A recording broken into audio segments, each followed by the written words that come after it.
Good afternoon, friends. I'm Satyajit, and this is Mission Batch. And you are attempting this 2211, that is polity test. जिचा test number है, this is test number 19, and we are here to discuss its model answer, right? I hope की तुम्हाला ही paper सोपा गेलाय, व्यवस्थित गेलाय. So without further delay, आपण model answer मध्ये जाऊ. Okay? तुम्हाला माहिती आहे की as per our regular discussions, we mostly focus on how to structure the question, how to structure this answer, how to divide your space, how to divide your time according to the pages given by the UPSC. And this 10 markers are devoted with the 2 pages and the 20 markers are devoted with the 3 pages. And accordingly, we have to manage our time and space in that, right? So without discussing further, we'll have practical knowledge to how to manage this space and time with these parallel discussion with the content of the answer, right? So instead, I would like to suggest, instead of going from question 1 to 10, why not to take question 10 first, and then we will move to question number 1, because relatively these analytical questions are 15 markers and they are very important from the point of view of mains, and we will handle them first and then we will move to this 10 marker question. So I request you to open your page or open your model answer or open your answer sheet, that is question number 10, right? So we'll discuss. Question number 10 is, discuss the possible factors that inhibit India from enacting for its citizens of Uniform Civil Code, UCC. Discuss the possible factors that inhibit India from enacting for its citizens a Uniform Civil Code as provided for in the Directive Principles of State Policies. So, simple. हा question असा आहे की असे कुठले कुठले factors आहेत की ज्यांना आपण युनिफॉर्म सिव्हिल कोड अजून लावू नाही शकत, आपण अजून अप्लाय नाही करू शकत, राईट? सो असे कुठले फॅक्टर्स आहेत? आणि यू नो दॅट की डिमांड, एक्स्पेशली आपण डिमांडवर बोलू की आधी क्वेश्चन मागतोय काय. So this is question number 10. This is 15 marker, and the demand of the question, simple, very simple demand is that the factors which inhibit the application or statutory legislation on this UCC, right? And this keyword is Uniform Civil Code. The syllabus keyword is Uniform Civil Code. Actually, it is Directive Principles of State Policy, DPSP. We call it as DPSP. And in DPSP, Article 44 goes for DPSP, UCC. So basically, the syllabus is the important constitutional provisions of Indian Constitution. This is DPSP 44. Now, त्यांनी विचारताय की असे कुठले कुठले factors आहेत की आपण uniform civil code लावू नाही शकत लवकर, right? Or those which inhibit India from enacting, की जे इनॅक्ट करायला आपल्याला रोखताय, असे कुठले कुठले फॅक्टर्स आहेत. बेसिकली आधी आपण ह्यावर जाऊ. डिमांड तर फार सोपी आहे की सरळ सरळ तुम्हाला फॅक्टर विचारले तो इट्स 15 मार्कर.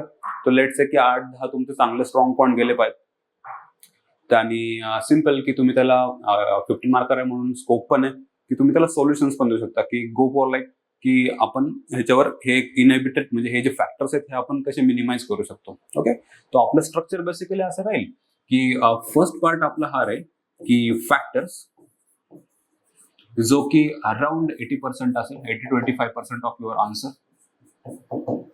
अँड सेकंड आपला जो कंटेंट राहील तो राहील की वे फॉरवर्ड, जो की अराउंड 15% ऑफ युअर आन्सर राहील. Except this introduction and now conclusion. Okay, so हे बेसिक स्ट्रक्चर असेल तुमच्या आन्सरचं. नाव विल डिस्कस की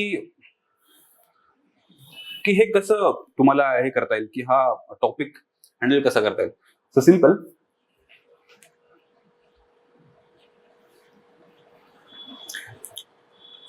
फर्स्ट की we will discuss what is actually uniform civil code. What is actually uniform civil code? Uniform civil code, तुम्हाला माहिती की इंडियामध्ये खूप सारे रिलिजन्स आहेत, राईट? आणि प्रत्येक रिलिजनचा एक सेपरेट त्यांचे पर्सनल लॉज आहेत. जे पर्सनल लॉज काय ऍक्च्युअली रेग्युलेट करतात की the marriage procedures, the divorce procedures, inheritance procedures, your succession procedures, maintenance procedures, हे सगळं काही जे येतं त्याला आपण पर्सनल लॉ म्हणतो, की जे लॉज ह्या सगळ्या गोष्टींना रेग्युलेट करतात, जसं की marriage, divorce, succession, inheritance etcetera. आणि इंडियामध्ये मेजरली जे मेजर रिलिजन्स आहेत, including are Jainism and Buddhism and all, असे खूप सारे रिलिजन्स असतात, त्यांचे प्रत्येकाचे वेगवेगळे पर्सनल लॉज आहेत, राईट. सो पॉइंट असा आहे की इंडिया ही diverse country, we know, but still, why not to go for a uniform civil code? That means why not to go for a uniformity in these all these personal laws. म्हणजे प्रत्येक religion and ethnicity ही एका uniform personal law, एक uniform national लेवलचा एक uniform law जो ह्या सगळ्या personal लॉच्या मॅटर्सला handle करेल, सगळ्यांसाठी एकच आहे. तर अशी एक आयडिया आहे. This is uniform civil code, right. So of course yes की ही एक फार कंटेंजियस किंवा तुम्ही म्हणा कॉन्ट्रोवर्शियल ऑर डिबेटेबल इश्यू आहे युनिफॉर्म सिव्हिल कोड. आणि एक्झॅक्टली ते त्यांनी विचारलंय की यार मग असे काय डिबेट आहे किंवा असे कुठले फॅक्टर्स आहेत की आपण ते लावू शकत नाही. आयडिया तर खूप चांगली आहे, कारण तुम्हाला माहिती आहे इश्यू ऑफ ट्रिपल तलाक आहे ना, की हिंदुइझम मध्ये डिवोर्ससाठी तुम्हाला कोर्टात जावं लागतं, पण इस्लाममध्ये तुम्हाला ह्याच्या आधी म्हणजे ह्या लॉच्या आधी तुम्हाला काय व्हायचं की एक ट्रिपल तलाक म्हणलं की 3दा तलाक, तर तो डिवोर्स होऊन जायचा. किंवा बुद्धिझम मध्ये एक वेगळा स्टाईल आहे, किंवा जुडाइझम मध्ये एक वेगळी स्टाईल आहे of marriage, your divorce etcetera etcetera. त्यांना काय होतं की युनिफॉर्मिटी राहत नाहीये पर्सनल लॉज मध्ये. So the government is thinking on that you want not to go for a uniform civil code. That means एक सिंगल लॉ जो सगळे पर्सनल लॉजला युनिफॉर्म करून टाकेल आणि सगळ्यांना गव्हर्न करेल. आणि ऍक्च्युली गव्हर्नमेंटला हे डिरेक्शन दिलेलं आहे कोणी, कॉन्स्टिट्यूशन इटसेल्फ थ्रू आर्टिकल 44, की आर्टिकल 44 म्हणताय की स्टेटनं अशी पावलं उचलावीत, राईट. आर्टिकल 44 स्वतः म्हणताय की युनिफॉर्म सिव्हिल कोड आणावा. सो मग पण पॉइंट असा आहे की आफ्टर आवर इंडिपेंडन्स 70 वर्ष झालेत, पण आपण इथपर्यंत अजून पोहोचलो नाहीयेत. आपण अजूनही युनिफॉर्म सिव्हिल कोड नाही अलाव केलेला आहे किंवा लागू नाही केलेला आहे. तर नेमकं असं काय होतंय की आपण युनिफॉर्म सिव्हिल कोड नाही लावू शकत, right. This is the question. Now we'll discuss about actually what factors are there which are inhibiting the enactment of this uniform civil code, right? So first of all, तुम्हाला माहिती की India is very very diverse country, right.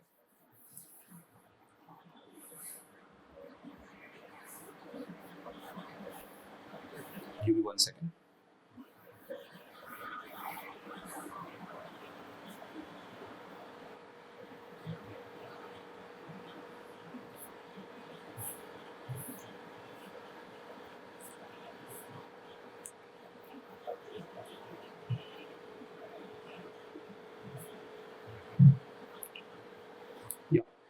So we'll discuss actually what those factors are.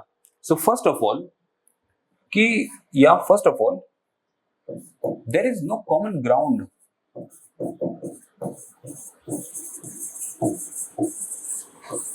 म्हणजे आपण विचार करतोय की सगळ्या रिलिजनचे personal lodge एकत्र आणायचे, पण पॉइंट आहे की इंडियातली religious diversity, ethnic diversity, your caste etcetera हे खूप जास्त व्हेरी डायव्हर्स आहे. सो त्या सगळ्यांमध्ये एक असा कॉमन ग्राउंड नाहीये की ते एकमेकांसोबत कॉपरेट करतील in relation to the personal laws, right. How can we enact uniform civil code in that case where we have such a huge plethora, huge number of religions, right, and diversity is there. And secondly, you may go for it may violate your fundamental right. Secondly, the issue is like fundamental right. As you know, the fundamental right of 25 and 26, these ensure your religious freedoms, right. So point is that तुम्हाला पूर्ण स्वतंत्र आहे according to your conscience to profess, possess, propagate your relation, right, your religion. So point is that की जर तुम्हाला constitution itself ही fundamental right provide करताय की तुमचा रिलिजन तुम्ही तुमच्या पद्धतीनं तुम्हाला एन्जॉय करायचा अधिकार दिलेला आहे, तर तुम्हाला ह्या युनिफॉर्म सिव्हिल कोडमधनं हे रिलिजियस राईट्स एन्जॉय नाही करताना. का? कारण तुम्हाला आता इरेस्पेक्टिव्ह ऑफ युअर रिलिजन कुठला तरी एक लॉ की जो तुमचे पर्सनल लॉज मेंटेन और तुमचे पर्सनल लॉज रेग्युलेट करतोय, तर तुम्ही तुमच्या रिलिजननं सांगितलेल्या बॉर्डरच्या बाहेर चाललात, किंवा आता you are no more govern by the laws and customs as enshrined in your religion. Actually you will be govern by the laws which are external to your religion. So हे एक फंडामेंटल राईट्सचं violation आहे. Thirdly, religious groups कडनं खूप opposition सुरू आहे. की point is that जोपर्यंत कन्सेन्सस तयार होत नाही, सगळ्यांना ऍक्सेप्ट होत नाही, तोपर्यंत you cannot go for or these factors are inhibiting like the opposition from major religious group like Islam, or you may go for Buddhism and all etc etc. The next the factor is your political will.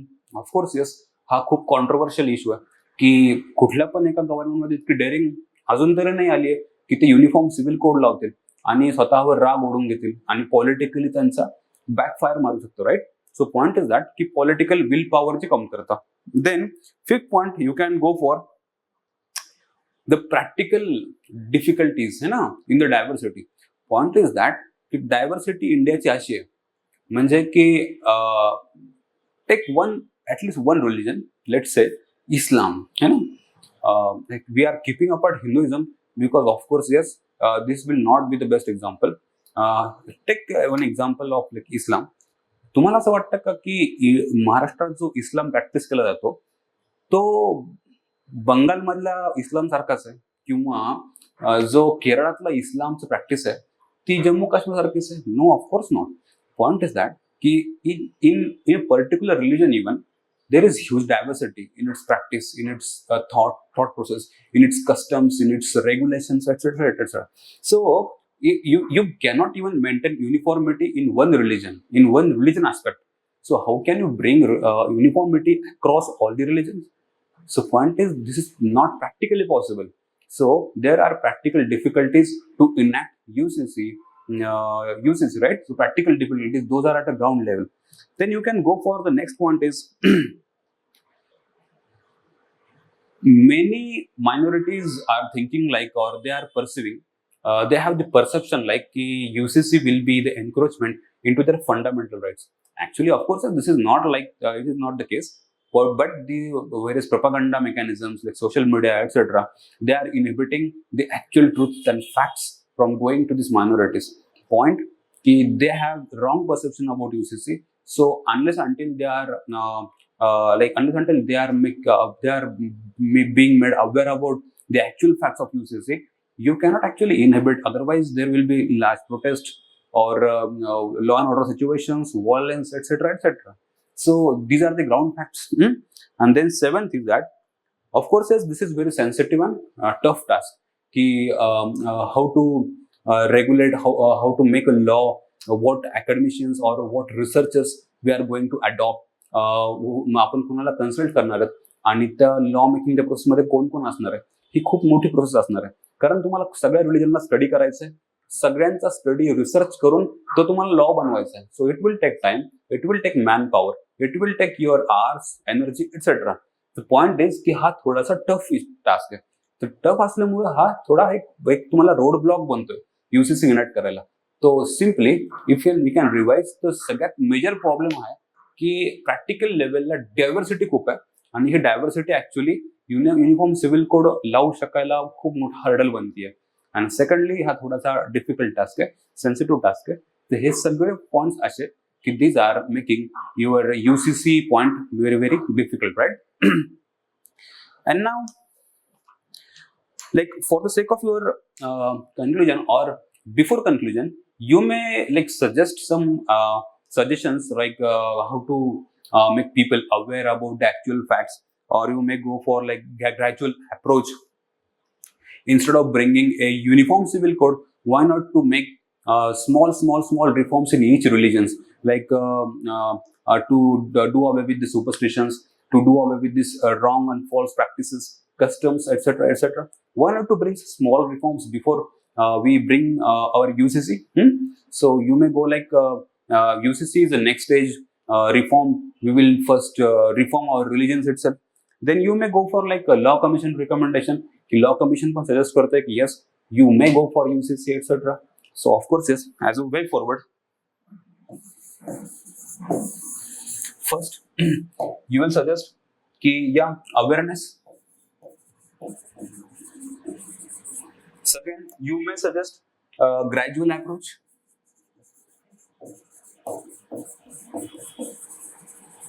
And third, Law Commission of India's recommendation. As this is GS2 paper and they are asking from GS2 syllabus, So there is, there is various there is a separate particular language of GS2 in which you must go for the names of articles, the names of constitutional provisions like a FR or a DPSP, or you may go for fundamental duties. Then you must bring some commissions, especially your ARCs, your Law Commission of India, your data on reports, especially your ADR or PSR like NGOs, etc., etc. This is actually the language of GS2. Your answer from GS2 and especially polity must contain these, etc., etc.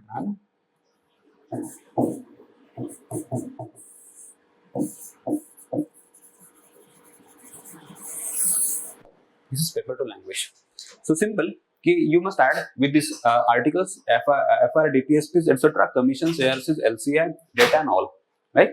And then in the conclusion, you may go like a better course will be a gradual approach instead of reforming all the religions at a holistic level. Why not we go for simple reforms in particular religions? We will make those religions very progressive, very dynamically thinking. And then we will gradually shift to uniform civil code. It may take like 25, 30 or more 40 more years, but still this may be a very balanced approach.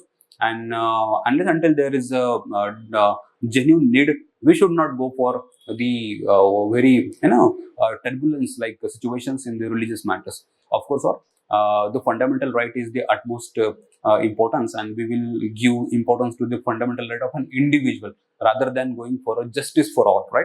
So in the preference of those two values, we will prefer the fundamental right of an individual than the justice for all, right? So second, we'll move to the question number 9 as we are moving from the backside. Question number 9, they are asking about cooperative federalism. What is cooperative federalism? And discuss various roadblocks to cooperative federalism in India and how can we strengthen, how it can be strengthened in India. So yeah, of course, on style, we'll first the demand of the question.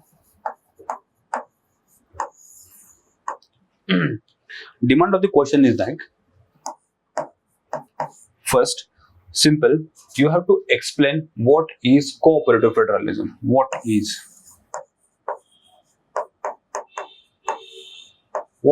cooperative federalism? Second, they're asking roadblocks to cooperative federalism.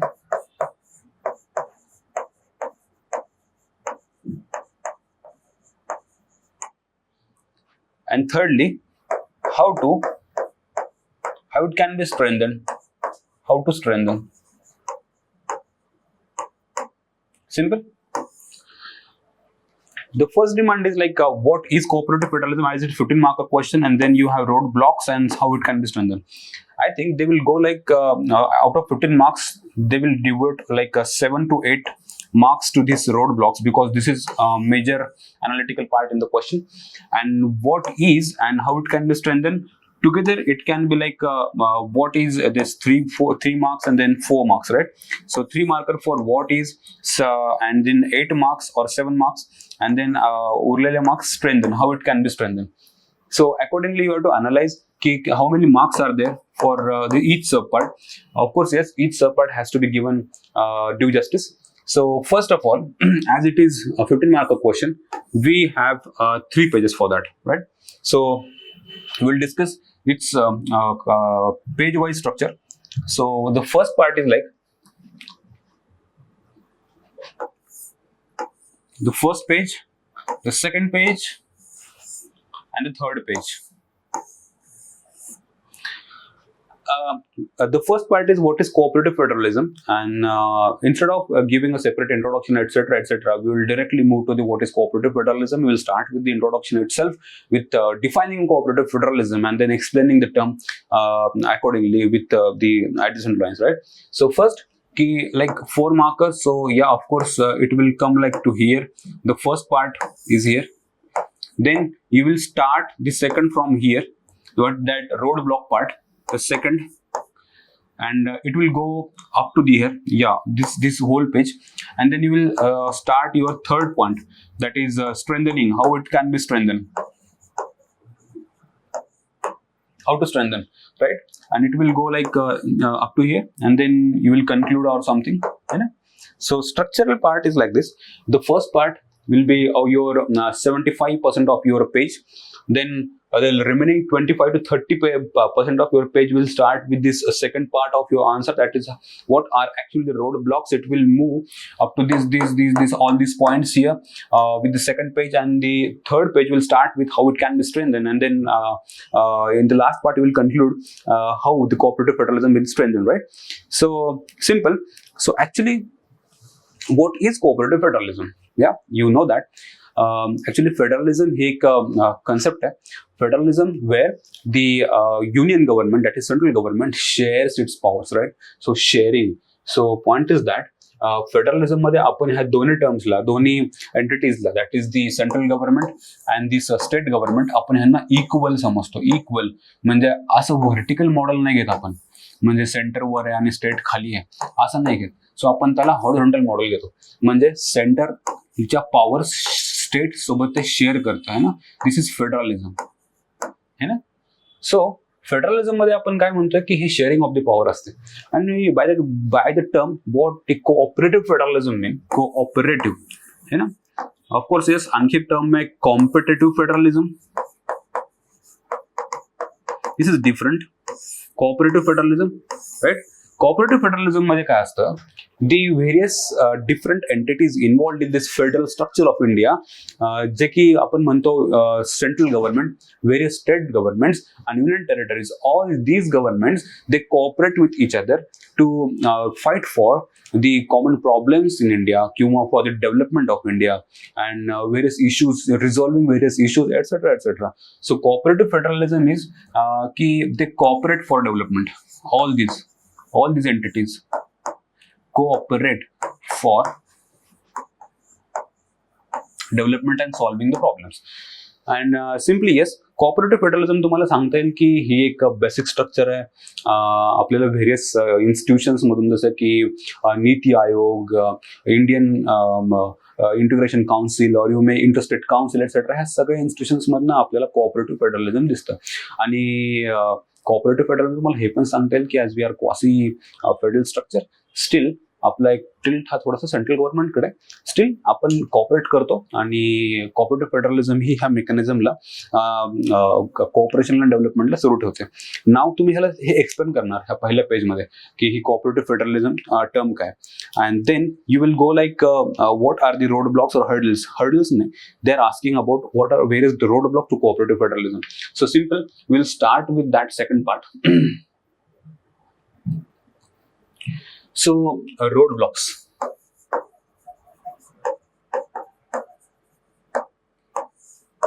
right? Roadblocks सगळ्यात important आहे की there are tendencies of over centralization tendencies.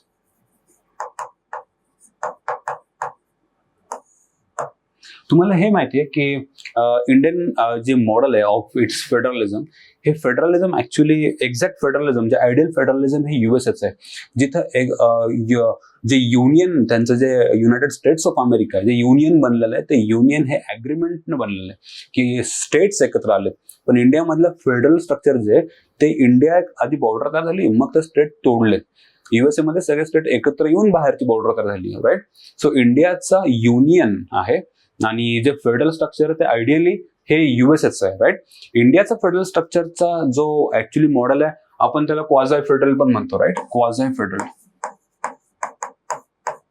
म्हणजे काय की आपल्याकडे अशा काही tendencies आहेत जिथं सेंट्रलायझेशन होतं, की आपलं जे फेडरलिझम आहे ते आयडियल फेडरलिझम नाही, म्हणजे ते इक्वल पॉवर शेअरिंग नाहीये. इक्वल पॉवर शेअरिंग नाहीये म्हणजे काय होतं की सेंट्रल गव्हर्नमेंट कडे थोड्याशा जास्त आहेत दॅन युअर स्टेट गव्हर्नमेंट. म्हणजे आपली फेडरल मॉडेल आहे त्याला आपण क्वासी फेडरल म्हणतो. आपलं federal model according to our needs, right. So central government जसं की फॉर एक्झाम्पल इमर्जन्सी पॉवर्स किंवा लेजिस्लेटिव्ह पॉवर्स किंवा like all India services etcetera etcetera, असे खूप सारे प्रोव्हिजन्स की जे सेंट्रल गव्हर्नमेंटचा थोडासा जास्त पॉवर आहे, जास्त हँड आहे than central. So point is की हे रोड ब्लॉक आहे फेडरलिझम मधला, की central federalism is a ideal concept की जिथे तुम्हाला एक्झॅक्टली इक्वल पॉवर शेअर करावं लागतो. पण co-operative federalism is again ideal concept जिथं एकमेकांना कॉपरेट करावं लागतं. कॉपरेट इन सेन्स कॉपरेशन होईल केव्हा, जेव्हा हे दोन्ही एंटिटीज एकमेकांना इक्वल लेवलला समजतील, राईट. इक्वल लेवलला त्यांनी एकमेकांना नाही समजलं तर कॉपरेशन होईल कसं काय. तर पॉईंट की जर ह्या बॉडीज आपण इक्वल लेवलला ठेवलंच नाही तर मग कॉपरेटिव्ह फेडरलिझम होईल कसं काय. इंडियन फेडरल मॉडेल असं आहे की जिथं आपण कॉन्स्टिट्युशनली ह्या दोन्ही बॉडीजला म्हणजे सेंट्रल गव्हर्नमेंटला आणि स्टेट गव्हर्नमेंटला बऱ्याचशा गोष्टीत इक्वल नाही मानत, ना इक्वल त्यांना ट्रीट नाही करत. सो पॉईंट की मग हे फेडरलिझम होईल कसं काय. दॅट्स वाय ओव्हर सेंट्रलायझेशन किंवा सेंट्रल टेंडन्सीज हे तुमच्या हर्डल बनतात की तुमचं कोऑपरेटिव्ह फेडरलिझम फुल फंक्शनिंग नाही होऊ शकत. Then second is ineffective interstate council.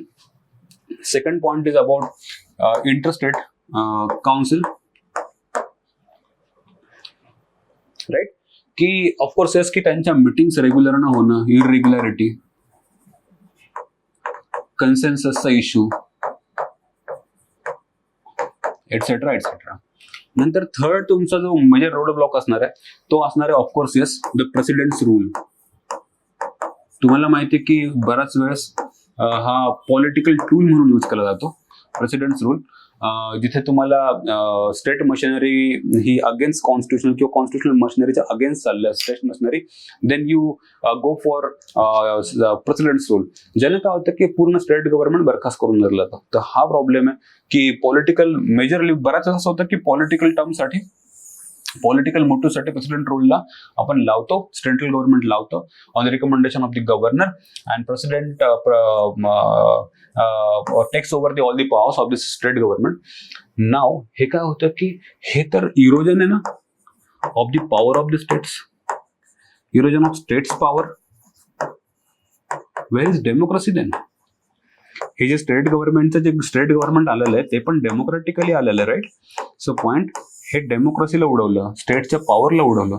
मग मला सांगा की असं जर घटना घडत असतील प्रेसिडेंट्स रूल सारख्या तर हे स्टेट गव्हर्नमेंट का बरं कॉपरेट करतील. प्रॉब्लेम असं होतं की कॉपरेशनला प्रॉब्लेम करताय हे असे जे इश्यूज तयार होतात, राईट. जसं की उत्तराखंड झालं, कर्नाटकात झालं, महाराष्ट्रात होता होता राहिलं. तर पॉईंट असा आहे की महाराष्ट्रात पण खूप वेळ झालेला प्रेसिडेंट रूल. तर होतंय काय, मग हे कॉपरेट नाही करत. मग आपण ॲटिट्यूड असा बनतो की आता हे एकमेकांच्या विरुद्ध आहे, West Bengal central government. So cooperative फेडरलिझमचा हा एक मोठा रूल आहे की the frequent and political use of this tool president's rule, right. तो political use of president's rule tool. Third is fourth is like taxation. Especially in the wake of GST, त्याच्यामध्ये तुम्हाला माहिती की the issue of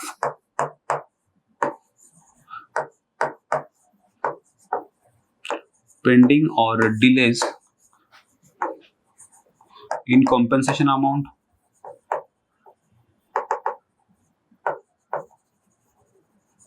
etcetera etcetera, right. So हे pending आहे, delay जात. त्यामुळे नेहमी तुम्हाला स्टेट गव्हर्नमेंट आवाज उठताना दिसतील की आमचे पैसे परत करा, उरलेले पाठवा, लवकर पाठवा, जीएसटी. देन पुन्हा असे काही टॅक्सेस आहेत की जे फक्त सेंट्रल गव्हर्नमेंटला आहेत दॅन युअर स्टेट गव्हर्नमेंट. तर प्रॉब्लेम असा होतो की तिथे इक्वल शेअरिंग नाही होतं, तिथे तुम्ही कॉर्पोरेशनचं एक्सपेक्टेशन करता कसं काय. Now the fifth road block, major road block is like under presented finance commission. So it is about finance commission. तुम्हाला माहिती आहे की फायनान्स कमिशन हे प्रेसिडेंट लावतात, प्रेसिडेंट हे अपॉइंट करतात, राईट. सो प्रेसिडेंट हे सेंट्रल गव्हर्नमेंटचे रिप्रेझेंटेटिव्ह आहेत और सेंट्रल गव्हर्नमेंट रिप्रेझेंट करतात प्रेसिडेंट. ते फायनान्स कमिशन लावतात, राईट. आणि ज्यांना त्यांना वाटेल की लाईक मेजरली 5-5 वर्षानंतर फायनान्स कमिशनचा मेजर काम हे की what should be the principle and on which the taxation amount जी आहे ती डिव्हॉल्व आहे ना, डिव्हॉल्युशन ऑफ टॅक्सेबल अमाऊंट और devolution of funds, devolution of the funds आपण कसं करणार, म्हणजे सेंटरला किती अमाऊंट ऑफ युअर इन्कम जाणार आणि स्टेटला किती जाणार. हे वाटप होत असताना आपण स्टेटला विचारलंय का, जी बॉडी हे वाटप करते त्याच्यामध्ये स्टेटचं रिप्रेझेंटेशन आहे का, नाहीये. तर इथे फक्त सेंट्रल गव्हर्नमेंटचं रिप्रेझेंटेशन आणि सेंट्रल गव्हर्नमेंटने नेमून दिलेल्या लोकांचं रिप्रेझेंटेशन जे ठरवतं की स्टेट गव्हर्नमेंटला किती पैसे जाणार. मग अशा वेळेस स्टेटचा आवाज ऐकणारा कोण आहे, कोणीच नाहीये. तर म्हणून हे जो फायनान्स कमिशनचं मेकॅनिझम आहे फायनान्स कमिशनची अपॉइंटिंगची प्रोसिजर, फायनान्स कमिशनचं जे काही जे वर्किंग मेथड आहे, वर्किंग प्रोसिजर, ह्यामुळे होतंय काय की स्टेट गव्हर्नमेंटकडे दुर्लक्ष होतंय किंवा त्यांचा आवाज, त्यांच्या particular requirement and all. Finance commission एक पर्टिक्युलर फॉर्म्युला ठरवतं की ऑन दिस बेसिस आपण स्टेटला इतके फंड देणार, पण त्या स्टेटची पर्टिक्युलर रिक्वायरमेंट अँड ऑल हे सगळं कन्सिडर न करता जर हे होत असेल तर मग कॉर्पोरेशनचे एक्सपेक्टेशन करणं चुकीचं आहे. Then you have trust deficit, किंवा तुम्ही म्हणू शकता की one size fits for all etcetera etcetera. असे जे मॉडेल्स आहेत ह्यांना काय होतं की हे जे they are becoming the road blocks, they are becoming hurdles in the functioning of the proper cooperative federalism, जे की आजची काळाची गरज आहे. कॉर्पोरेशन शिवाय हे पॉसिबल नाही होणार, right? So this development. And now you'll go like how to strengthen.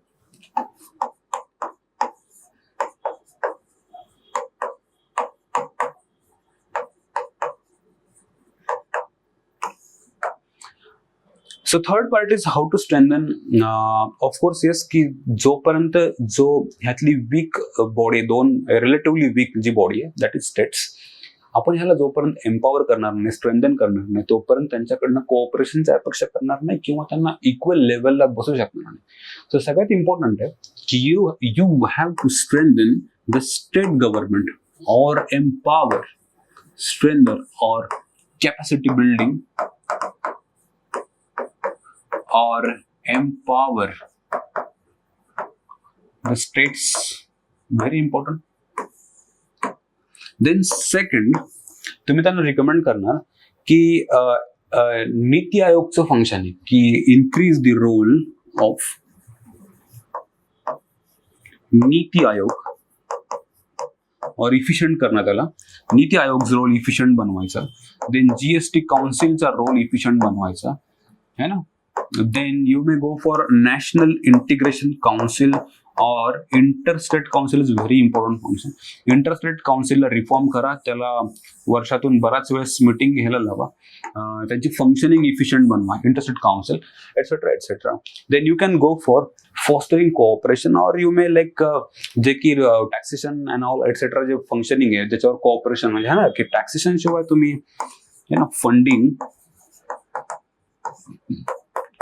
Funding किंवा फायनान्स कमिशनचे इश्यूज, हे इश्यू जर सॉल्व्ह केले तुम्ही पैशाच्या बाबतीतचे, तर मेजरली तुमचा कोऑपरेटिव्ह फेडरलिझम बेटर चालवायला काम करेल. कारण दोन एंटिटी मधला मेजर प्रॉब्लेम हा असतो की finances, funding and taxation etcetera. तो सिम्पली तुम्ही हे करू शकता की कोऑपरेटिव्ह फेडरलिझमला स्ट्रेंथन करण्यासाठी टॅक्सेशनचे इश्यू सॉल्व्ह करणं, फंडिंगचे इश्यू सॉल्व्ह करणं, फायनान्स कमिशनला इक्विटेबल बनवणं, रिप्रेझेंटेटिव्ह बनवणं, स्टेट गव्हर्नमेंटचे रिप्रेझेंटेटिव्ह फायनान्स कमिशनमध्ये आणणं, एटसेट्रा एटसेट्रा. हे तुम्ही त्याला सजेस्ट करू शकता. नाव कन्क्लूड करताना आपल्याला हे सांगता येईल की the new challenges and the new issues आहेत जे इंडिया समोर येण्याचे चान्सेस आहेत, आपण त्याला फक्त कोऑपरेटिव्ह फेडरलिझम सॉल्व्ह करू शकतो. Because the issues like naxalism, issues like north east insurgency, इश्यूज लाईक JNK militancy, etc. Or you may go like climate change. हे सगळे issue, how can we solve this? Without cooperative federalism, we cannot handle these issues, right? These are global, or you may say at national level, which require global, national and state level and regional level and local level strategies for which all these entities in the government, like from this local government to state to national level, we need cooperation at all the levels. So simply, we need cooperation from all these governmental entities. So the cooperative federalism is needed for an hour. We have to strengthen that, right? So I hope it's okay. Now we'll move to the next question.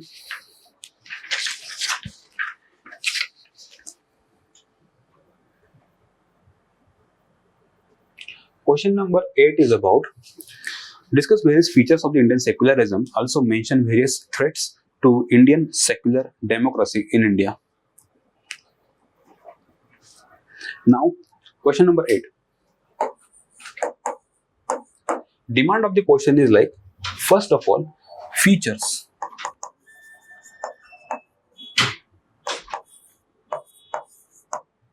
And second, they're asking about threats. Very simple. We'll move very fastly in this question. Very simple. First of all, with introduction, you will define what is secularism. And then the first part is like features. Definition मध्ये तुम्ही जवाहरलाल नेहरू किंवा how India is different from west, इंडियाची कशी आहे, वेस्टची कशी आहे, secularism म्हणजे कसं distance from your maintaining a standard, और you may say distance from your religious aspects etcetera etcetera, इंडियाचं तुम्ही डिफाईन करून द्या. देन फीचर्स मध्ये तुम्ही हे सांगणार की इंडियाचं जे ती एक पॉझिटिव्ह कन्सेप्ट आहे, right.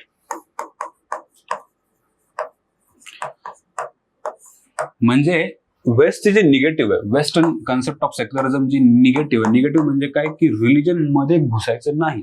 State government will not involve in the religious matters और विल नॉट इंटरफेअर. नॉट हा टर्म निगेटिव्हिटी आहे, right. So the state government और the state shall not intervene, shall not indulge, shall not interfere in the religious matters. ही एक western concept आहे. पण Indian concept अशी आहे की इंडियामध्ये we will not treat a particular religion differently. म्हणजे आपण काय करू, सिम्पल त्याला पॉझिटिव्ह टर्म्स मध्ये अशी कन्सेप्ट आहे की आपण प्रत्येक रिलिजनला इक्वली ट्रीट करणार. सो सिम्पल हे पॉझिटिव्ह कन्सेप्ट आहे, इक्वल ट्रीटमेंट फॉर ऑल. कुठल्याही एका रिलिजनला प्रिव्हिलेज नाही मिळणार, equal treatment for all religions. Second, त्याला फीचर हे सांगणार की या ऑफकोर्स सेक्युलरिझम हे एक बेसिक स्ट्रक्चर आहे आपल्या कॉन्स्टिट्यूशनचं. ते हार्मनी इस्टॅब्लिश करता, टॉलरन्स इस्टॅब्लिश करता, है ना. आणखी सांगायचं म्हणजे सिंपल की Indian secularism gives room for reforms in the religion. म्हणजे काय की the state mechanism can involve in to this changing of religious dogmas, superstitions, bad customs etcetera. For example जसं की आता स्टेट घुसलंय की Sabarimala issue etcetera, right. So room for religious reforms, we protect the individual rights over. म्हणजे Indian secularism protects not only religious rights, but it gives preference to the human rights and individuals' rights over religious rights. म्हणजे जेव्हा Sabarimala issue आला तेव्हा की त्या एका individual लेडीचा right आहे की राईट टू वर्शिप, का त्याच्या अपोजिट मध्ये काय होतं की एका रिलिजनला त्याच्या स्वतःचं मॅनेज करण्याचा अधिकार. म्हणजे एक इंडिव्हिज्युअल वर्सेस एक रिलिजियस इन्स्टिट्यूशन होती, राईट. सो इंडियन सेक्युलरिझमची कन्सेप्ट काय सांगते की जेव्हा दोन ह्या कन्सेप्ट अपोजिशन मध्ये येतील की हा पण एक राईट आहे, हा पण एक राईट आहे, तर त्यावेळेस तो इंडिव्हिज्युअलला प्रिफर करेल. तो Indian secularism prefers the individual rights, individual human rights over its religious managemental rights, right. And then you may go like it is very liberal concept. So one of the very important feature is ki liberty in our religion है ना. Liberal concept आहे, इंडियाची liberal concept आहे, जिथं रिफॉर्म्सला allow आहे. Then you can go for freedoms आहेत, equality आहे ह्या सेक्युलरिझम मध्ये. मग प्रॉब्लेम असा आहे की हे सगळं इतकं व्यवस्थित असताना ह्याला थ्रेट्स काय आहेत, है ना. तर थ्रेट्स असे आहेत की ऑफकोर्स येस, रिलिजियस कम्युनलिझम,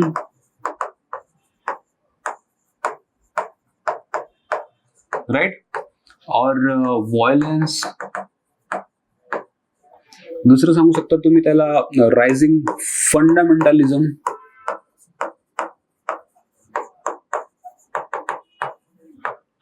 तिसरा पॉलिटिक्स रिलिजन नेक्सस.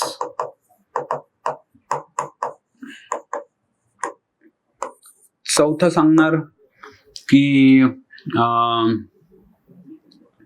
सोशल मीडियाचा जो प्रोपागंडा आहे, social media and religious propaganda.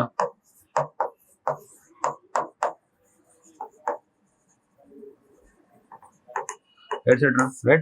तुम्ही आणखी त्याला थ्रेट सांगू शकता की जो रायझिंग इंटॉलरन्स आहे, रिलिजियस इंटॉलरन्स, म्हणजे जे आपण बघतोय की काव विजिलंटलिझम है ना, विजिलंटलिझम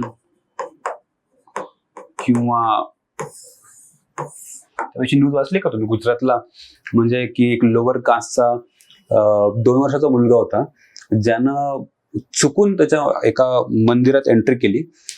तर 2 वर्षाचा मुलगा फक्त. सो त्या रिलिजियस इन्स्टिट्यूशनना, म्हणजे त्याच्या मॅनेजमेंट बोर्डनं, मंदिराच्या मॅनेजमेंट बोर्डनं त्याच्या फॅमिलीला शिक्षा सुनावली की 25,000 रुपये फाईन भरायचा, आणि त्या फाईन मधून त्यांनी त्या मंदिराची शुद्धी प्रक्रिया पूर्ण केली, म्हणजे ते होम हवन, शुद्धता एटसेट्रा एटसेट्रा. प्लस त्यांना आय थिंक आउटकास्ट पण केलं, गावातून बाहेर काढलं, समथिंग. प्रॉब्लेम असा आहे की हे जो इंटॉलरन्स आहे किंवा हे जे फंडामेंटलिझम आहे, हे प्रॉब्लेम्स हे काय करतंय की this are threats to Indian secularism. Indian secularism ही खूप एक वाईड कन्सेप्ट आहे, ही खूप पॉझिटिव्ह आहे. ऍक्च्युली इंडियन सेक्युलर मॉडेल हे ग्लोबल लेवल अडॉप्ट करण्याचे चान्सेस असतात, राईट. सो खूप साऱ्या कंट्रीजना इंडियन सेक्युलरिझम कडनं शिकतात की how these various religions they are managing to live together in spite of all these differences.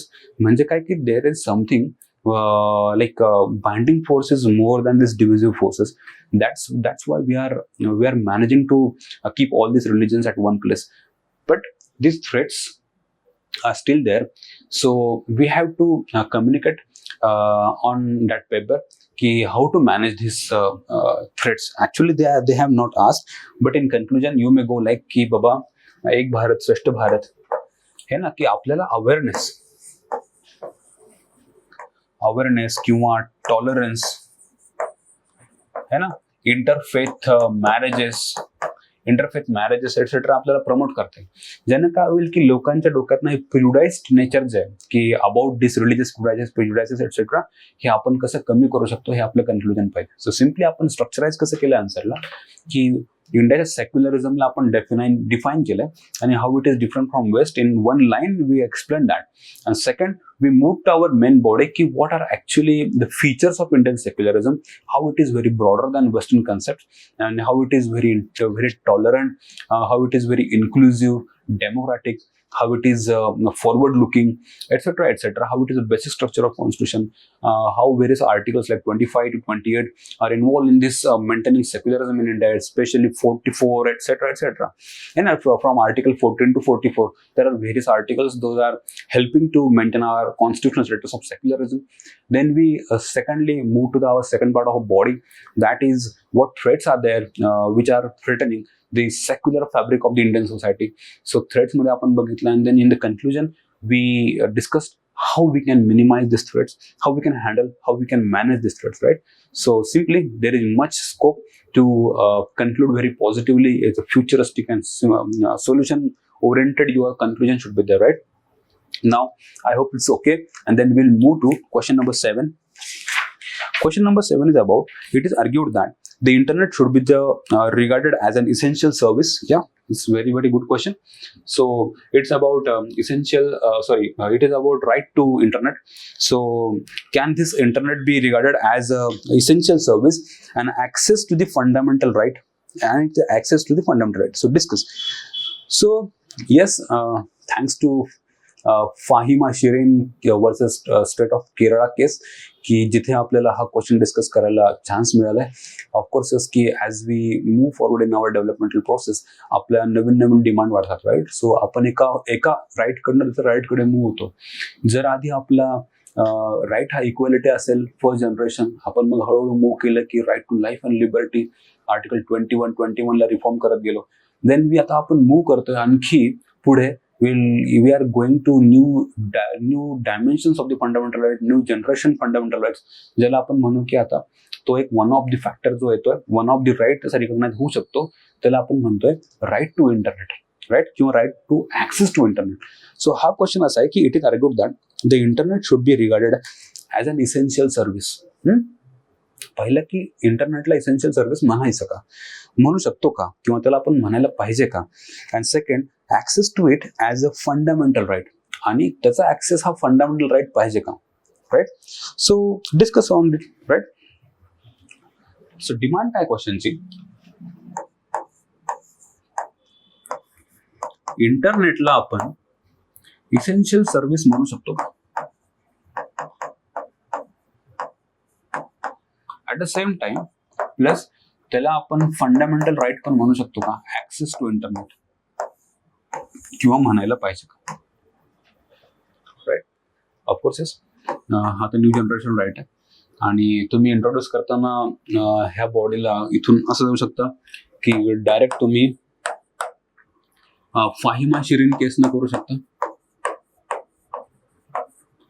फाहिमा Shirin केस, किंवा त्याला असं लिहू शकता Fahima Shirin versus state of Kerala case, जिथे तुम्हाला केरळ हायकोर्टने हे रिकॉग्नाइज केलं की येस, की राईट टू इंटरनेट हा फंडामेंटल राईट आहे. आय होप तुम्हाला ही बेसिक्स माहिती आहेत की Fahima Shirin, state of Kerala high court आणि राईट टू इंटरनेटला त्याने ऍक्सेप्ट केलं आहे फंडामेंटल राईट. ओके, आता आपल्याला पॉईंट असा आहे की हे आपल्याला इंटरनेटला रिकॉग्नाइज करणं आवश्यक आहे की हे एक इसेन्शियल सर्व्हिस आहे किंवा हे एक फंडामेंटल राईट आहे. So yes, we will argue in that favour की फर्स्टली तुम्हाला माहिती आहे की हे एक डिजिटल एज आहे.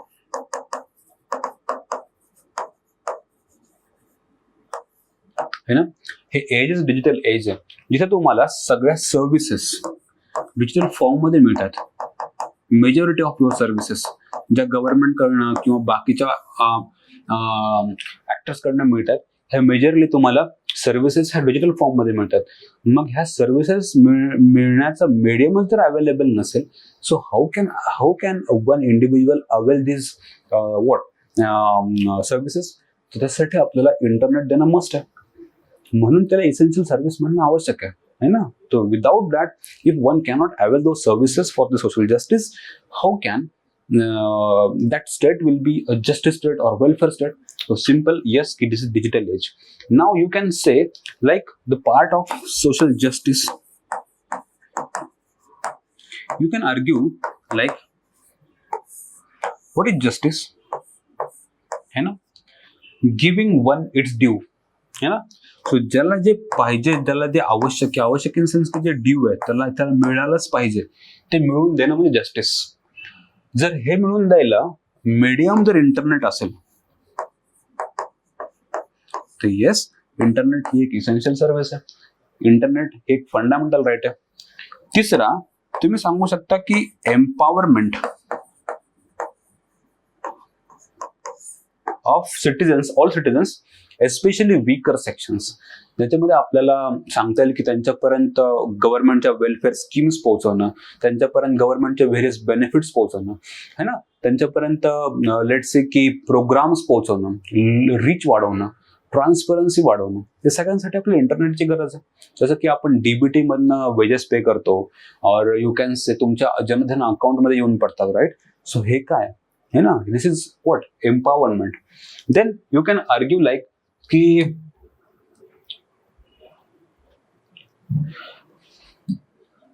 फायनान्शियल इन्क्लुजन, ह्याला आपल्याला टेक्नॉलॉजीची गरज आहे, एस्पेशली SHGs आणि वुमेन एम्पॉवरमेंट साठी. म्हणून इंटरनेट हा एक ऑफकोर्स इसेन्शियल सर्व्हिस, किंवा त्याला तुम्ही म्हणू शकता ती एक फंडामेंटल राईट असणं आवश्यक आहे. और तुम्ही you can go like for the sake of digital economy, है ना. Then you can argue like good governance, of course yes, for the good governance. Good governance actually असं असतं, हे तर थोडं शॉर्ट फॉर्म झाला की which is responsible, accountable and transparent. आणि आपल्याला responsibility, accountability and transparency maintain करायला टेक्नॉलॉजीची गरज पडते. Technology in the form of internet, right. Internet जसं की RTI etcetera etcetera. So yes, of course internet इथं पण आपल्याला काम येईल की हा इसेन्शियल सर्व्हिस आहे, इसेन्शियल गुड आहे, that's why it is fundamental right. You can argue like एम्प्लॉयमेंटच्या ऑपॉर्च्युनिटीज मिळवणं, जसं की व्हेरियस पोर्टल्स आर देअर, श्रम पोर्टल, श्रम सुविधा पोर्टल, जसं की ते एम्प्लॉयमेंटसाठी. That's why we can argue की येस, की इंटरनेट हे एक फंडामेंटल राईट असू शकतो, एक इसेन्शियल सर्व्हिस असू शकते. All this points, right. So, if you consider a question again, it is argued that internet should be regarded as essential service and access to it as a fundamental right. So, we are discussing that. पण point आहे की डिस्कशनचा part इथे संपत नाही. तो हा सांगितलं, आपण त्याला आर्ग्यू केलं फेवर मध्ये, तर ह्याला आपण आता हे सांगणार की यार मग ऍक्च्युली हे मिळवण्यासाठी काय प्रॉब्लेम्स काय येतात, और you may like go for a simple term like hurdles काय आहेत, अँड देन वे फॉरवर्ड हे खूप स्मॉल असणार आहे. म्हणजे लाईक जो मेजर आन्सरचा पार्ट असणार आहे तो आर्ग्युमेंट असणार आहे की how it can be essential service, how it can be a fundamental right. आणि एक लास्ट पेज जे थर्ड पेज असणार आहे त्याच्यावर थोडंसं 4-5 लाईन्स हर्डल्सच्या आणि वे फॉरवर्डच्या 2-3 लाईन, जसं की डिजिटल डिवाइड किंवा हे इन्फ्रास्ट्रक्चर अवेलेबल नसणं, digital literacy,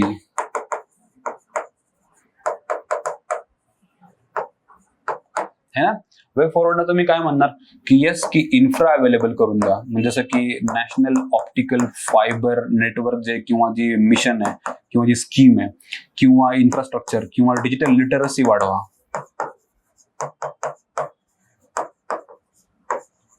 etcetera etcetera. Simple सांगणार. दॅट इज हे आता डिस्कशन संपलं आपलं. म्हणजे एक क्वेश्चन असा आहे की यार ह्याला इंटरनेटला आपण एसेन्शियल सर्व्हिस म्हणायला पाहिजे, फंडामेंटल राईट म्हणायला पाहिजे का. डिस्कस म्हणजे काय की फक्त काउंटर आणि argument in favour and counter लिहिलं नसतं, त्याला डिस्कशनला संपवणं असतं. म्हणजे ह्याच्या काउंटरमध्ये शक्यतो आर्ग्युमेंट नाही पडणार है ना. ही खूप इसेन्शियल सर्व्हिस आहेच ऑफकोर्स. तो instead of countering that unnecessarily you will go to the next dimension की बाबा मग प्रॉब्लेम्स काय की ह्याला फंडामेंटल राईट आणि इसेन्शियल राईट म्हणण्यात किंवा म्हणून घेण्यात की हे प्रॉब्लेम्स आहेत की अजून लोक डिजिटल लिटरेट नाही. आणि मग त्याला काय करता येईल. सो जर तुम्ही नीट थोडं बर्ड्स आय व्ह्यूनी बघितला क्वेश्चनकडे तुम्हाला हे कळेल की आपण डिफाईन केलं, केस सांगितली, मग आपण त्याला सांगितलं की आपण कुठल्या कुठल्या बेसिसवर त्याला येस की त्याला आपण म्हणायला पाहिजे इसेन्शियल सर्व्हिस आहे, फंडामेंटल राईट आहे, आणि त्यामध्ये प्रॉब्लेम्स काय येत आहेत आणि त्याच्यावर सोल्युशन काय आहेत, हे डिस्कशन पूर्ण होतं right. So discussion is not about only countering and favoring those arguments, right? So of course yes, I hope की हे तुम्हाला क्लिअर झालं. कधी कधी डिस्कशनचा अर्थ त्या क्वेश्चन मध्ये तुम्हाला कळून जातो की हा आपल्याला ह्याचे पॉझिटिव्ह पण बोलायचं, ह्याच्या निगेटिव्ह पण बोलायचं. कधी कधी फक्त पॉझिटिव्ह निगेटिव्हच्या पलीकडे होऊन पण तुम्हाला सांगायचं असतं. कधी कधी तुम्हाला त्याचे वेगवेगळे ऍस्पेक्ट उडायचे असतात. तो हा कंटेक्स्ट ऑफ द क्वेश्चन सांगेल की त्या डिस्कशनचा अर्थ काय होतो. Okay. Now question number 6 is like why Indian Constitution is called as borrowed document, and do you think it is a copy of constitution of various countries? Yeah, very interesting. जे की other than UPSC जी काही common जनता आहे ती हेच बोलणार, ऐकतो आपण लहानपणापासून हेच ऐकत आलेलो आहे की या बॉरोड डॉक्युमेंट आहे. आणि जेव्हा आपण इथून आपल्याकडनं एक्सपेक्टेशन्स आहेत की we have to argue very logically, data based, fact based, right. So question पण तसं आहे की why Indian constitution is called, why it is called as borrowed document. तुम्हाला हे सांगायचं की तिला बॉरोड डॉक्युमेंटचे ॲलिगेशन्स काय आहेत, व्हाय तिला बॉरोड आर्ग्युमेंट म्हणतो. आणि सेकंड की तुम्हाला असं वाटतं का ती कॉपी आहे व्हेरियस कंट्रीजची, म्हणजे लोक असे का म्हणतात की ती बॉरोड डॉक्युमेंट. सो पहिला पॉइंट की why it is called as borrowed document. जसं की तुम्हाला हे माहितीये की ऑफकोर्स येस की बॉरोड इंडियाचा मेजर, जे इंडियन कॉन्स्टिट्यूशनचा मेजर पार्ट आहे, स्ट्रक्चरल पार्ट जो आहे तो आपण government of India act of 1935 मधून आणलेला आहे. प्लस आपण जो पार्लमेंटरीचा पार्ट आणि पार्लमेंटरी सुप्रिमसी अँड ऑल पार्लमेंटचं स्ट्रक्चर एटसेट्रा हा जो पार्ट आहे तो ब्रिटिश कॉन्स्टिट्यूशन कडनं घेतलेला. तिसरा ज्युडिशरी आणि फंडामेंटल राईट्स जसे बिल ऑफ राईट्स वगैरे एटसेट्रा आपण हे अमेरिकन कॉन्स्टिट्यूशन कडनं घेतलेले. अजून काही प्रोव्हिजन्स आपण रशियन, जर्मन है ना, और त्याला आपण सोवियत म्हणू है ना, जर्मन और you may go like south African है ना, एटसेट्रा एटसेट्रा. आपण बऱ्याच कॉन्स्टिट्यूशनला रेफर करून आपली कॉन्स्टिट्यूशन बनलेली. त्याला आपण प्रूव्ह करू की यार हा इंडियन 1935 मधून काय घेतलं, ब्रिटिश मधनं आपण काय घेतलं, अमेरिकन मधनं आपण काय घेतलं, सोवियत कडनं आपण काय घेतलं, जर्मनीकडनं काय घेतलं, south Africa etcetera, Irish constitution मधून काय घेतलं आपण, आयर्लंडचं. मग तुम्हाला हे तर कळतं की हा यार आपण एवढ्या साऱ्या कॉन्स्टिट्यूशन मधनं हे सगळं काही घेतलंय आणि आपला एक ढाचा बनला कॉन्स्टिट्यूशनचा, ह्याचा अर्थ होतोय की ही बॉरोड कॉन्स्टिट्यूशन आहे. सो हा तुम्ही हे आर्ग्यू करू शकता की लुक की ह्या कारणामुळं असं म्हणलं जातं की इट इज बॉरोड कॉन्स्टिट्यूशन. पण fact is that next question की डू यू थिंक की it is a copy. Now the analytical part starts. So do you think it is a copy.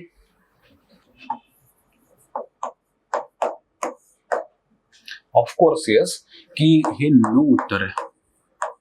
No, it is no copy. पण ह्याला असं लिहायचं नाहीये. त्याला आपण असं लिहू की स्टार्ट करताना की ह्या स्ट्रक्चरचा की yes it can be seen like that की और it can be observe like it is a borrowed constitution and copied from this various constitution, but it is not the case. का? कारण इंडियन कॉन्स्टिट्यूशनचं अडॉप्शन हे खूप need best आहे. म्हणजे इंडियाला जे लागतंय तेवढं आपण उचललंय. नीड बेस्ट है ना, इंडियाज नीड्स. और त्याला म्हणू आपण इनोव्हेटिव्ह बोरोविंग. आंबेडकर काय म्हणतात कॉन्स्टिट्यूशन डिबेटमध्ये है ना, की इंडियानं सगळ्या कॉन्स्टिट्यूशन रेफर केल्या आणि इंडियाला जे आवश्यक लागतंय तेवढा पार्ट आपण तिथून उचलला आणि त्याला आपण चेंज केलं. Change to India's needs, India's particular needs. जसं की फॉर एक्झाम्पल आपण ब्रिटिश काय म्हणतात त्याला गव्हर्नमेंट और ब्रिटिश कॉन्स्टिट्यूशन कडनं आपण हे घेतलं की पार्लमेंटरी स्ट्रक्चर. पण ब्रिटिश पार्लमेंटरी स्ट्रक्चर काय की पार्लमेंटरी सुप्रीमसी है ना. पण Indian constitution goes for constitutional supremacy. पार्लमेंटचं स्ट्रक्चर आपण त्यांच्याकडनं घेतलं पण आपण तो सुप्रीमसीचा पार्ट नाही घेतला. म्हणजे काय की ब्रिटिशांकडनं आपण एक प्रिन्सिपल घेतलंय पण त्याला पूर्णपणे कॉपी पेस्ट नाही केलेलं आहे. So it is not copy. आपण त्याला चेंज केलं की यार हा की इंडियाची नीड काय, पार्लमेंटचं स्ट्रक्चर त्यांचं बेस्ट आहे ते उचललं. पण इथं काय पाहिजे आपल्याला इंडियामध्ये की कॉन्स्टिट्युशनल सुप्रीमसी पाहिजे, पार्लमेंटरी सुप्रीमसी नको. तर म्हणून आपण पार्लमेंटच्या काही पॉवर दाबल्या आणि कॉन्स्टिट्यूशनला जास्त पॉवर दिला. म्हणजे काय की इंडिया अडॉप्टेड है ना, not copied. So you may go like की adopted and not copied. various provisions not copied, right? Then तिसरा एक तुम्ही इम्पॉर्टंट सांगू शकता की तुम्ही ज्या गप्पा मारतायत की ह्या सगळ्या कॉन्स्टिट्यूशन मधनं आपण उचललं, हे केलं ते केलं, जसं की इक्वॅलिटी, कुठे डेमोक्रेसी, कुठे फ्रॅटर्निटी, कुठे जस्टिस, ह्या सगळ्या ज्या टर्म्स तुम्ही ज्या उचललेल्या आहेत, कॉपी केलं म्हणतात की बोरो और कॉपी. इंडियन एन्शियंट तुम्ही जर ट्रेडिशन कल्चर उघडून बघितलं है ना, इंडियन एन्शियंट कल्चर, तुम्हाला ह्या एन्शियंट कल्चरचा पार्ट सापडतील. तर इंडियन कल्चरचा ह्या पार्ट आधीपासून राहिलेला आहे. डेमोक्रेसी आहे है ना, जसं various Mahajanapada etcetera, equality आहे, डेमोक्रेसी, जस्टिस, फ्रॅटर्निटी, ह्या सगळ्या कन्सेप्ट इंडियन सिव्हिलायझेशनचा इंटरनल पार्ट आहेत historically. So how can you claim we have copied it these values from other कॉन्स्टिट्यूशन्स.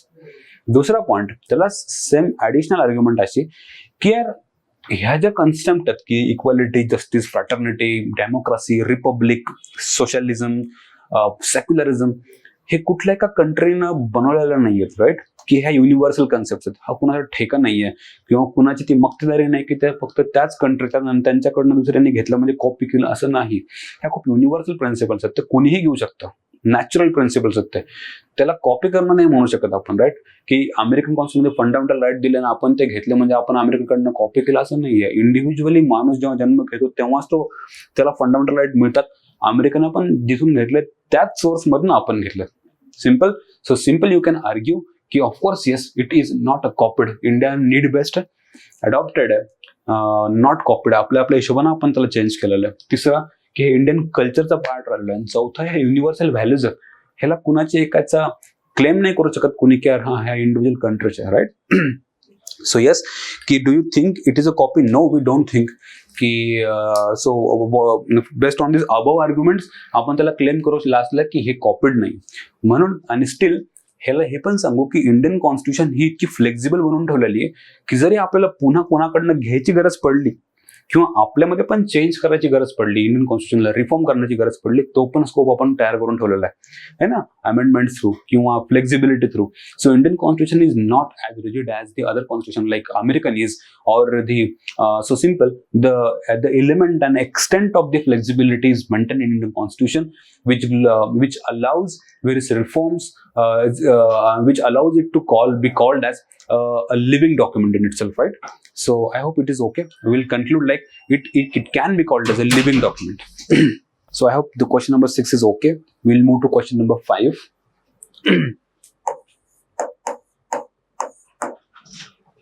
Question number 5 is, A welfare state is based on the principles of equality of opportunity and equitable distribution of wealth. So simple. The question's demand is about the keyword welfare state.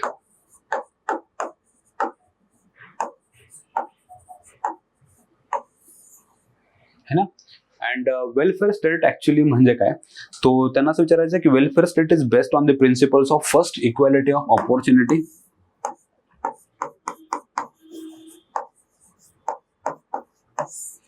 And second, equitable distribution of wealth.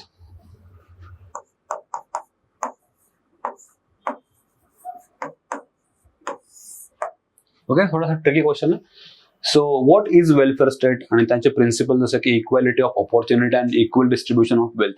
तर विचारले काय की welfare state is based on the principle of equality of opportunity and equitable distribution of wealth and they are asking to comment on this question. So first of all, will argue in the favor yes how equal basis of the equal opportunity and equality of the wealth ह्याला आपण म्हणू शकतो की हे एक welfare state आहे, right. So simple will argue like की yes equality of opportunity and equality of wealth. So I'll introduce like what is a welfare state.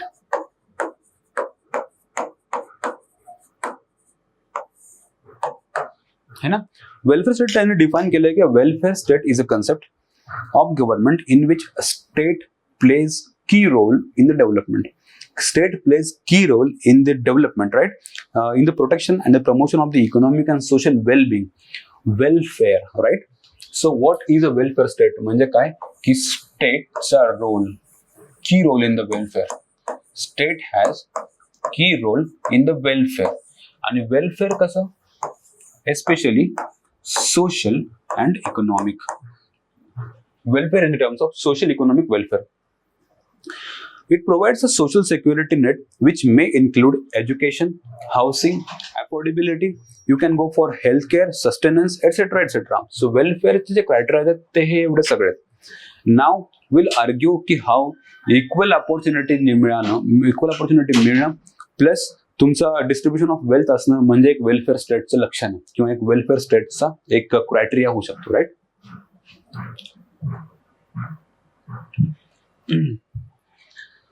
So yes आपण त्यांना हे सांगणार की इंडियामध्ये कशा प्रकारच्या व्हेरियस डिफॉर्मिटीज अवेलेबल आहेत. जसं की we have exclusions based on caste, religion, age, your ethnicity, etcetera etcetera, region. आणि ह्या सगळ्या एक्सक्लुजन्सला आपल्याला जर नलिफाय करायचं असेल, इंडियाने हे एक्सक्लुजन्स इनहेरिट म्हणजे काय की आपण इंडिपेंडंट जेव्हा झालो तेव्हा हे सगळे एक्सक्लुजन घेऊन इंडिपेंडंट झालो, आपण हे इनहेरिट केलं. आणि देन आपल्याला ह्याच्यावरचं सोल्युशन म्हणून आपल्याला काय शोधावं लागलं की how to like form a solution on this. तर आपल्याला ह्याला काउंटर करावं लागेल. काउंटर म्हणजे काय की हे सगळे जे एक्सक्लुजन म्हणजे काय असतं की हे डिनायल ऑफ ऑपॉर्च्युनिटी असतं. Denial of opportunities.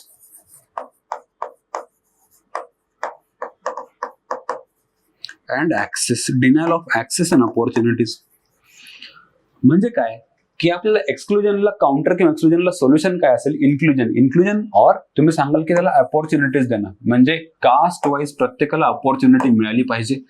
त्याचा कुठलाही रिलीजन असेल तरी त्याला इक्वल ऑपॉर्च्युनिटी मिळाल्या पाहिजेत. एज वाईज ऑपॉर्च्युनिटी मिळाल्या पाहिजेत. इथनिसिटी वाईज ऑपॉर्च्युनिटी प्रत्येकाला respective of their caste, creed etcetera etcetera.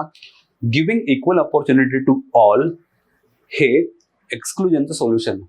म्हणजे काय त्यांचा आपण सोशल आणि इकॉनॉमिक डेव्हलपमेंटचा पाथ उघडा करून देतो. म्हणजे स्टेट जर ऍक्टिव्हली ह्या ऍक्टिव्हिटीमध्ये इन्व्हॉल्ड असेल then it can be called as a welfare state. मग इंडियामध्ये कसं होतंय की we provide for article like 14, 15, 16, 4 you may go like 17 etc etc or 25 to 28 जे religious rights. तो आपण we are with the help of this different fundamental rights we are providing equality of opportunity, especially through Article 14, 15, 16. हे आपल्याला opportunity देतं. Plus आपण कास्टला handle करायला article 17 की जे नलिफाय करतं अनटचेबिलिटी. रिलीजनसाठी आपण 25, 28 एज, इथनिसिटी, कास्ट है ना. Gender very important. Gender as a dimension of exclusion, discrimination. तर आपण ह्याला पण आर्टिकल 14, 15, 16 एटसेट्रा ह्या सगळ्या आर्टिकल्सने हँडल करतो. म्हणजे तुम्हाला सिम्पल सांगायचं म्हणजे through this various constitutional provisions these are fundamental rights only. Then plus म्हणजे DPSP फंडामेंटल राईट्स प्लस तुमचा preamble plus few legislations, bodies जसं की नॅशनल वुमेन्स कमिशन किंवा national commission for schedule caste, schedule tribes, ह्या सगळ्या mechanism मधनं आपण काय करतोय की एक स्टेट तयार करतोय की जे सगळ्यांना इक्वल अपॉर्च्युनिटी देईल. अग्री और not? Through preamble, through DPSP, through fundamental rights, through various legislation, जसं की you can say minimum wages act, you can say equal remuneration act, prevention of sexual harassment at work place act, right. Then through bodies like NCBC, NCST, NCSC, or Human Rights Commission, we are providing equal opportunity to all. That means in India, a welfare state is to its definition up to the mark, like providing equal opportunity for those who are disadvantaged, who are marginalized, who are downtrodden, etc., etc. So we are having a solution. We are providing a proper solution on this exclusion. We can be called as a welfare state. Secondly, where the DPSP, like the DPSP part comes, you know, it goes like Article 38 and 39, where आपण concentration of wealth and equal distribution of wealth ला promote करतो. Article 30, 39. So yes, so आपण त्याला हे म्हणणार की equal distribution of wealth म्हणजे equality पण आली. DPSP 30, 39 आले. And then the provisions like you may go like provisions like we have listed some one here. Right to education आहे, जसं की maternity benefits आहेत. You may go like equal remuneration act आहे. Various schemes like Ayushman Bharat आहे, प्रधानमंत्री JAY, then प्रधानमंत्री जल जीवन mission, etcetera etcetera. आपण ह्यातून काय करतोय की अपॉर्च्युनिटी प्रोव्हाइड करतात आणि कॉन्सन्ट्रेशन ऑफ वेल्थ किंवा equal distribution of wealth and assets and resources तयार करतात. सो येस, हे एक वेलफेअर स्टेटचं सिम्बॉलिझम आहे, राईट. आणि कन्क्लुजन करताना आपण त्याला हे सांगू की welfare state is a mandate of a mature democracy. Of course yes, आपण इंडिपेंडन्स नंतर हळूहळू जी मॅच्युरिटी गेन करतोय, राईट. सो आपण एक दिवसामध्ये वेलफेअर स्टेट नाही बनत किंवा आपण आज जे वेलफेअर स्टेट आहे ते एक दिवसामध्ये नाही बनलेलो. हे 70 वर्षांची तपश्चर्या आणि जी अजूनही बाकी आहे. तेव्हा जाऊन आपण आज वेलफेअर स्टेट म्हणण्याच्या लायकीचे झालेलो. आपण त्या लोकांना तिथपर्यंत पोहोचवण्याचा प्रयत्न करतोय. All those backward etcetera. म्हणजे आपण तुम्ही जर म्यानमार सिच्युएशन बघाल, आता अफगाण सिच्युएशन बघाल, सुदानी सिच्युएशन बघाल, और तुम्ही इथिओपियाचा सिव्हिल वॉर बघा, काय करतायत ते. म्हणजे एक बुद्धिझम सारखा पीस लव्हिंग एक रिलिजन जर तिथल्या मुस्लिम मायनॉरिटीला डायरेक्ट, है ना, you know that, right, Rohingyas, the Rohingya issue. So we are way better than them, right. So जिथे आपल्याकडं इतके सारे रिलिजन्स असतानाही आपण तरीही मायनॉरिटीजला वेलफेअर प्रोव्हाइड करतोय as not matter of like donations. We are treating them like a matter of right, you know. They are at equal footings with the other religions irrespective of their number. So yes, as a mature democracy, India can be treated as a welfare state. Therefore both citizenry and the government should try to make society equitable, right? I hope okay.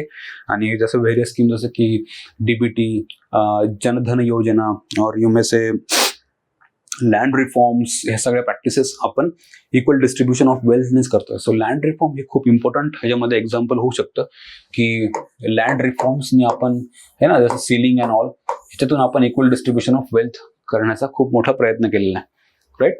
So will discuss question number 4. Question number 4 states that what do you understand by the term right to due process? Discuss its significance.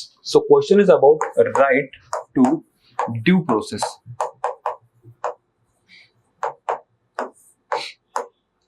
आणि it's significance.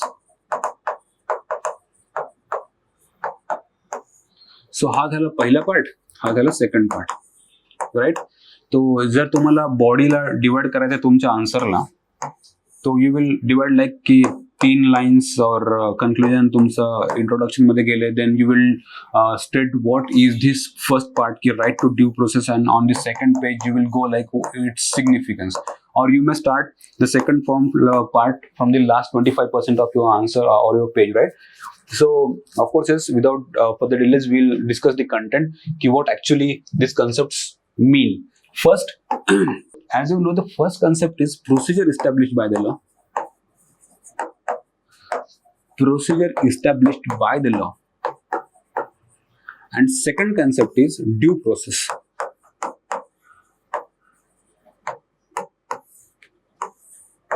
Due process. Actually, these two are rights, fundamental rights. First, the first principle, the procedure established by the law, was actually in the constitution itself. But with the Menka Gandhi case, the second principle got added newly in the constitution itself. म्हणजे काय की procedure establish by law चा अर्थ असतो की जर law असेल तर ज्युडिशियरी त्याला ज्युडिशियल रिव्ह्यू घेऊ शकते, पण तो लॉ कसा बनलाय, कोणी बनवलाय ह्याच्यामध्ये पडण्यापेक्षा लॉच्या टेक्स्टच्या नुसार ही घटना इलिगल आहे की लीगल आहे एवढंच बघणार. पण लॉचं इंटेन्शन मध्ये ते घुसू शकत नाही आणि लॉ कसा बनला ह्याच्यामध्ये ते घुसू शकत नाही. पण हे जे दुसरं प्रिन्सिपल आहे ड्यू प्रोसेस ऑफ लॉ आहे ना, ड्यू प्रोसेस ऑफ लॉ हे अमेरिकन अडॉप्शन आहे. ह्यामध्ये काय सांगतो आपण की जी प्रोसेस आहे, लॉ जी प्रोसेसनी बनलाय ती प्रोसेस योग्य होती का, है ना, ज्या पद्धतीने बनलाय, ज्या इंटेन्शननी बनलाय, इंटेन्शन अँड प्रोसेस, ते इंटेन्शन योग्य होतं का. आता ज्युडिशियल रिव्ह्यू ह्या दोन गोष्टीवर होऊ शकतो. म्हणजे काय की ड्यू प्रोसेस ऑफ लॉ ह्या प्रोसेस ह्या कन्सेप्टमुळं त्या प्रोसेसवर आपण एंट्री करतो, राईट. नाव तर त्याची बॉडी कशी असणार की फर्स्ट यू विल एक्सप्लेन की what is right to due process.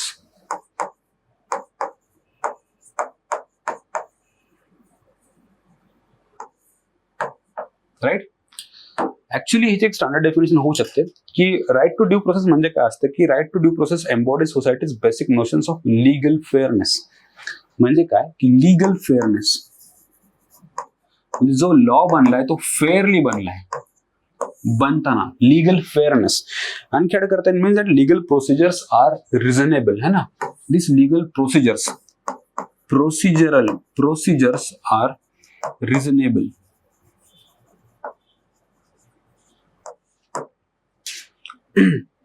Fair, reasonable, fair है ना, फेअर, जस्ट एटसेट्रा. ह्याला आपण ड्यू प्रोसेस ऑफ लॉ म्हणतो. It is a requirement of the legal matters to be resolved according to established by rules and principle. Simple की एखादा जर law बनलाय त्या सगळ्या प्रोसेसेस ज्या आहेत लॉ बनण्याच्या, इम्प्लिमेंट करण्याच्या, बनण्यापासून ह्या ड्यू आहेत, फेअर आहेत, जस्ट आहेत प्रोसेसेस, ह्याला आपण म्हणू की right to due process, right. Then विचारलंय काय की significance. So part second is its significance.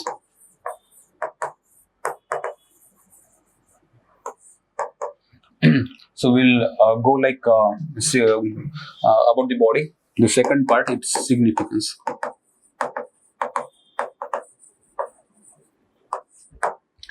Significance is first, it balances the power.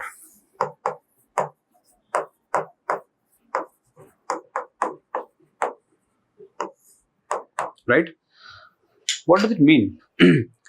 The power given with the individual, the power given with the people by the constitution, and secondly the power given to legislate upon those topics given by the constitution. There are two different powers, or you may give like there are three different powers. First of all, the power with legislature, power with judiciary. Without including executives, we will include the people, right? Judiciary law बनवते, people त्याला follow करतात, sorry legislature law बनवते, people त्याला follow करतात, judiciary ह्या लॉचा review घेते. Simple.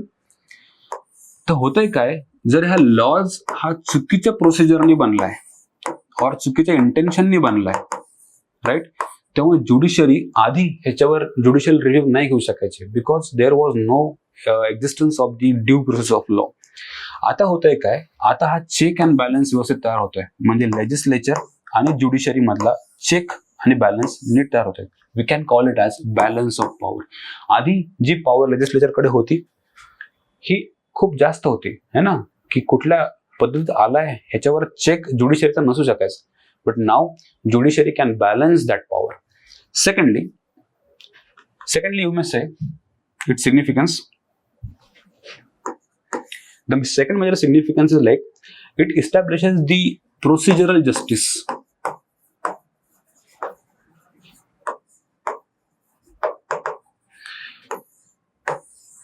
है ना, की आपण त्याला म्हणतो ना की जस्टिस मिळणं हे फक्त तुमच्या हा एंड नसतो, राईट. सो जस्टिस हा एक मीन्स आहे, जस्टिस ॲज मीन्स, आणि मीन्सचा पण प्रोसेस हा मीन्स. कुठल्या प्रोसेसने तुम्हाला जस्टिस मिळालं. सो जो ड्यू प्रोसेस ऑफ लॉ आहे, इट एन्श्युअर्स की ज्या प्रोसेसने जस्टिस मिळतोय ती प्रोसेस फेअर आहे, राईट. जी प्रोसेस आहे ती फेअर आहे. दॅट्स वाय तुमचा जस्टिस हा कम्प्लीट आहे. म्हणून आपण त्याला सांगू शकतो की सिग्निफिकन्स जो आहे ह्या कन्सेप्टचा, प्रोसिजरल जस्टिस मिळतो because of its fairness, right. Is it significance. Now you can go like the third significance is it prevents the abuse of people or the legislative power with the legislators, right. So you know ki the lawmaking process where the absolute power is given with the legislators, they can abuse that power with the help of their majority, their numbers, etc, etc. Then you can say ki it establishes the fairness of the law, it guarantees the fairness, it strengthens the individual's rights, very important, it strengthens the rights, due process,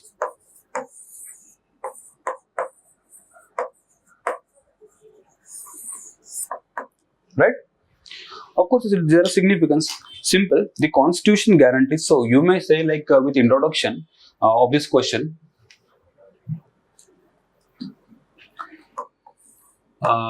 you can like define what is due process, or you can include article 21 with Maneka Gandhi case.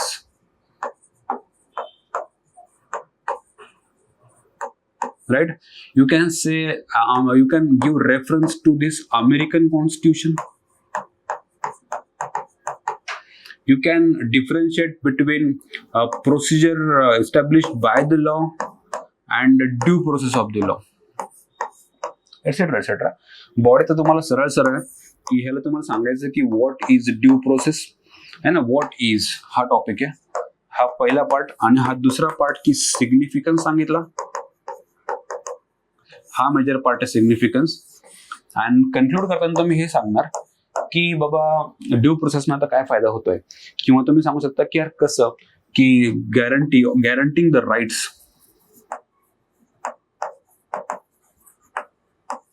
राईट्सची guarantee आपल्याला ह्या due प्रोसेसने मिळालेली आहे, right. So ह्याचा significance major जो आहे त्याचा application की to guarantee the individual and fundamental rights हा ड्यू प्रोसेसने आलेला आहे, right. So with the conclusion, we can conclude like ki ensuring and guaranteeing the individual's fundamental right. Hey, ha concept of significance. I hope it's okay. Now, the question number 3, again very very simple. It's on the basic structure of the Constitution.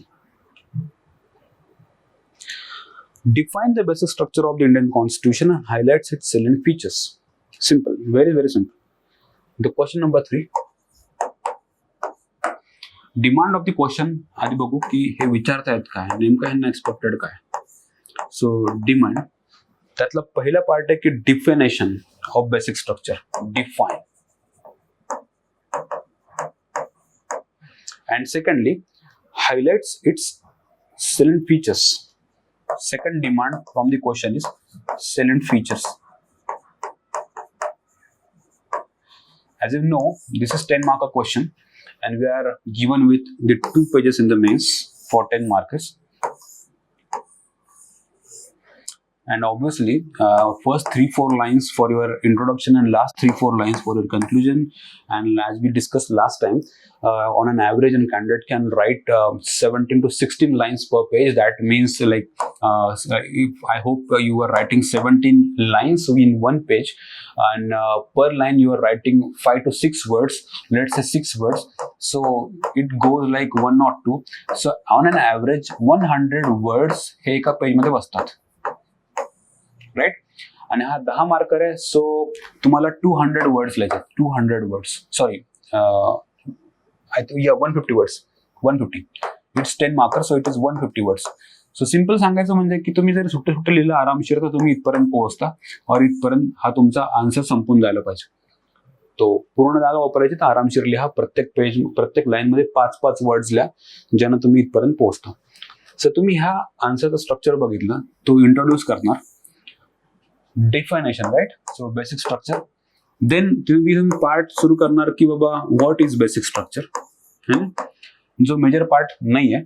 So हा तुमचा समजा इथे संपला. Then तुमचा इथून second part सुरू होणार की फीचर्स. इथून 1 point 2 3 4 5 6 5-6 features, and then conclude. तो हे तुमचं आन्सरचं स्ट्रक्चर असणार, राईट. So simple. आपण हे बघू की डिफाईन बेसिक स्ट्रक्चर. तुम्हाला हे माहिती आहे की त्याला इंट्रोडक्शन सांगताना तुम्हाला सांगावं लागेल की बेसिक स्ट्रक्चर ऍक्च्युली हे 1973च्या केशवानंद भारती मधून आलंय.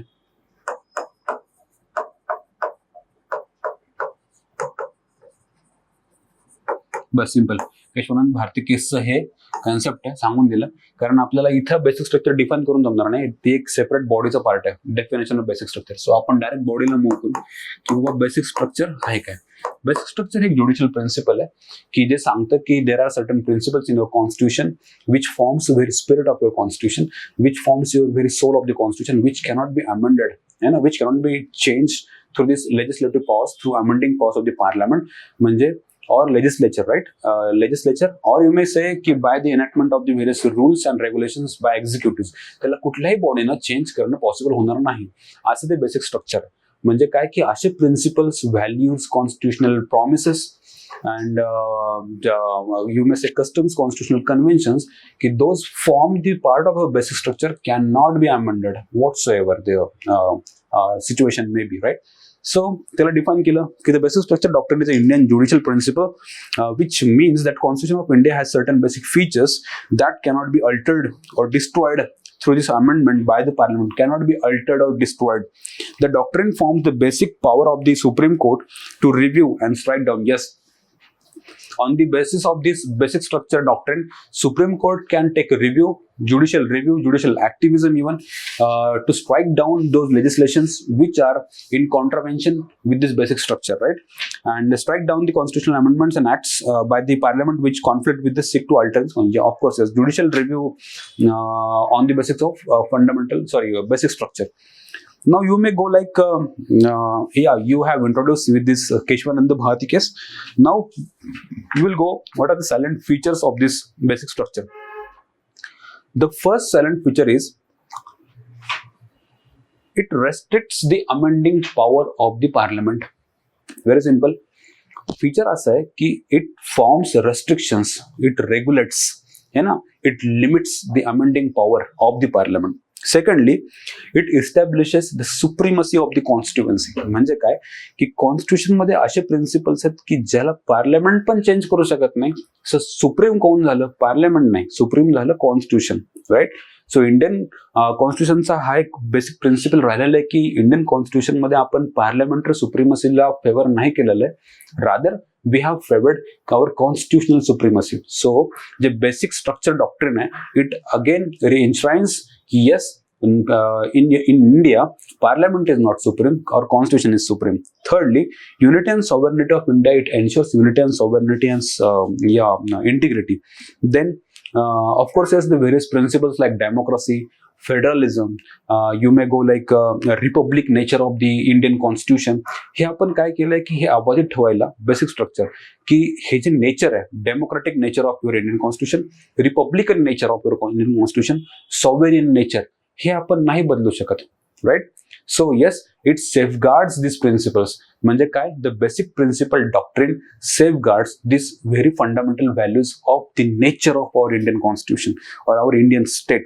And then very important, the secular character of our Indian constitution is again safeguarded by this basic principal. म्हणजे काय की बाबा, व्हॉट इज सेक्युलर प्रिन्सिपल, की बाबा we will respect all the religions on equal footings. We will treat all the religions on equal footings. Imagine जर secularism हे principle उद्या एखाद्या गव्हर्नमेंटने काढून टाकलं कॉन्स्टिट्यूशन मधनं, प्रिएम्बल मधलं, what will happen.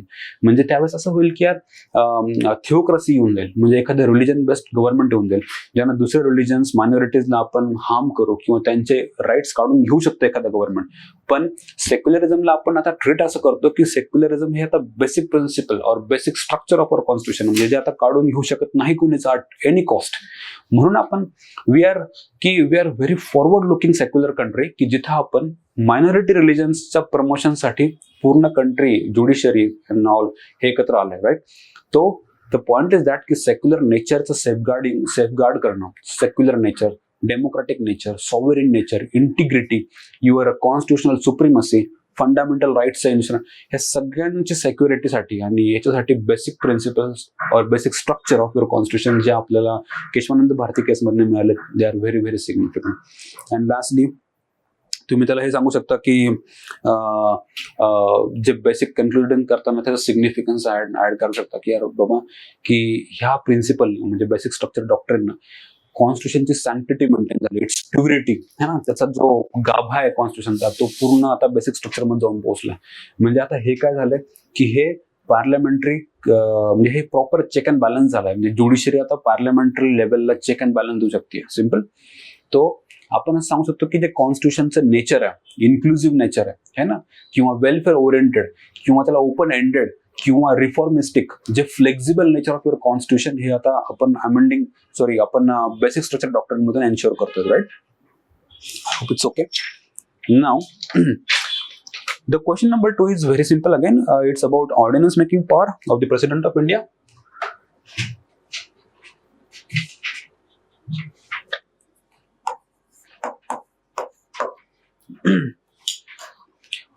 Question number 2, comment on the ordinance making power of the President of India. Comment on the ordinance making power of the President of India. Also discuss the various safeguards. है ना? So first तुम्हाला सांगितलं direct की बाबा you have to comment on. आणि second सांगितलंय की safeguards.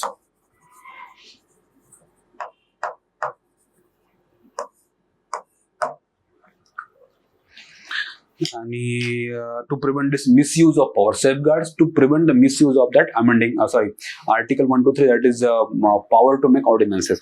आता ह्या क्वेश्चनचा जो बॉडीचा पार्ट आहे और यू मे लाईक स्ट्रक्चरिंगचा जो पार्ट आहे, त्यामुळे तुम्ही एक सिंपल काम करणार की इंट्रोड्यूस करताना तुम्ही सांगणार की what is this ordnance making power. मग तुमची बॉडीचा जो पार्ट आहे त्याच्यामध्ये तुम्हाला हे माहिती आहे की बॉडी मधला पहिला पार्ट तुम्हाला सांगितलंय की कमेंट करायचं आहे आणि दुसरा पार्ट सांगितलंय की सेफगार्ड्स काय ते लिहायचे, right. And then you will conclude. Simple structure आहे ह्या क्वेश्चनचं. 2 पेजेस आहेत. व्हॉट इज दिस लिहिलं, देन बॉडी लिहिली अँड देन कन्क्लूड केलं.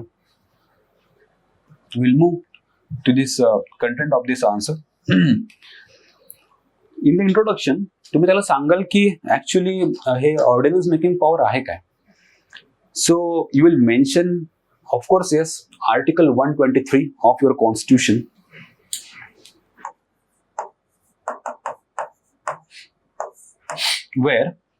where president has been empowered to promulgate ordinance under article 123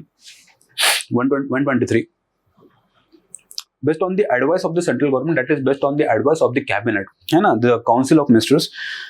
This legislative power is available to president only when, simple म्हणजे काय की यार what is ordinance making power, when the parliament is not in function or parliament not in session, then if any emergency situation or any important topic arises on which the law making procedure has to be done, on which law has to be made, then the president is given with the unprecedented extraordinary powers to make laws on those topics, when the parliament is not in function, parliament is not in session, or either of the house is not in session. So simple. तो ह्याला तुम्ही define केलं की what is article 123. Now बॉडीतलं पहिलं part की you have to comment on that, है ना. तर तुम्ही त्याला कमेंट मध्ये सांगणार की यार ही जी पॉवर आहे ती किती इम्पॉर्टंट आहे, आणि तुम्ही त्याला सांगणार की हे nature of the power, what is the nature of the power. म्हणजे की बाबा प्रेसिडेंट करू शकतो, है ना. नंतर ती पार्लमेंट सेशन मध्ये नाही पाहिजे, है ना. ही एक लॉ मेकिंग पॉवर आहे और लेजिस्लेटिव्ह पॉवर आहे ऑफ प्रेसिडेंट, एटसेट्रा एटसेट्रा. त्याला सांगितलं सिंपल 2-3 लाईन मध्ये. तर दुसरा डायमेन्शन ओपन केला की हाऊ इट इज इम्पॉर्टंट की यार इमर्जन्सीच्या वेळेस, इमर्जन्सी इन सेन्स की इम्पॉर्टंट मॅटर्स जेव्हा पार्लमेंटला लगेच बोलवणं फिजिबल नाही होत ना, तेव्हा ह्या पॉवरची गरज पडते. हाऊ एव्हर त्याला तुम्ही हे पण सांगणार, कारण कमेंट बोललं तर आपल्याला स्कोप येतं बोलायचं की ह्याचा मिसयूज पण होतो, है ना. त्याला आपण म्हणतो की रिपीटेड रिपरमलगेशन. म्हणजे काय करतात की government without bringing those topics to this legislations eyes, they frequently make this laws on that particular topic again and again and again and again, which got lapsed into this assemblies while in session. Again, in this recession, that recess, they again repromulgate ordinance, make laws. म्हणजे हे काय करतो आपण की government हे bypass करतो लेजिस्लेचरला, ह्या 123 power मधून, ऑर्डिनन्स मेकिंग पॉवर मधून. तो bypassing the legislature to make laws by the executive. म्हणजे हे काय होतं की सेपरेशन ऑफ पॉवर आहे, जे आपलं फंक्शन बेसिक स्ट्रक्चर आहे, आपण हे सेपरेशन ऑफ पॉवरला हार्म करतो, है ना. सेपरेशन ऑफ पॉवर काय सांगतो की यार लेजिस्लेचरचं काम आहे की लॉ बनवणं, एक्झिक्युटिव्हचं काम आहे त्या लॉला फॉलो करणं, है ना. फक्त गरज पडेल तेव्हा, म्हणजे इमर्जन्सी सिच्युएशनला आपण एक्झिक्युटिव्हला पॉवर दिली लॉ बनवण्याची, मग ते काय करतात की ह्याला बायपास करण्यासाठी ती पॉवर फ्रिक्वेंटली वापरतात. हे सेपरेशन ऑफ पॉवर नाहीये, राईट. सो दॅट्स वाय की जो misuse of your authority, misuse of your the power to promulgate ordinances, हा सेपरेशन ऑफ पॉवरच्या अगेन्स्ट तुम्ही त्याला असं कन्क्लूड करणार. तो जो पहिला पार्ट आहे, you have to comment on that. तुला कमेंटमध्ये काय लिहिलं की ही पॉवर आहे काय, ती किती महत्वाची आहे आणि त्याचा मिसयूज पण होतो. आता सेकंड पार्ट त्याला सांगायचं आहे की बाबा what are the safeguards then to stop this misuse of that power. Safeguard सगळ्यात इम्पॉर्टंट आहे की पहिला की फर्स्ट की सेफगार्ड असा आहे की जेव्हा लेजिस्लेशन फंक्शनिंग, म्हणजे लेजिस्लेशन सेशन मध्ये नसेल, म्हणजे पार्लमेंट और स्टेटच्या असेंब्लीज जेव्हा सेशन मध्ये नसतील तेव्हाच हे ऑर्डिनन्स मेकिंग पॉवर ऍप्लिकेबल. म्हणजे काय की हे it's the law making power, ही जेव्हा पार्लमेंट नाही तेव्हाच प्रेसिडेंट प्रमोलेट करतो. म्हणजे ही पॅरलल पॉवर नाहीये, म्हणजे पार्लमेंट पण आहे, सेशन पण सुरू आहे आणि प्रेसिडेंटनं पण ऑर्डिनन्स काढलं असं पॉसिबल नाही होणार. म्हणजे काय की it's not a parallel power.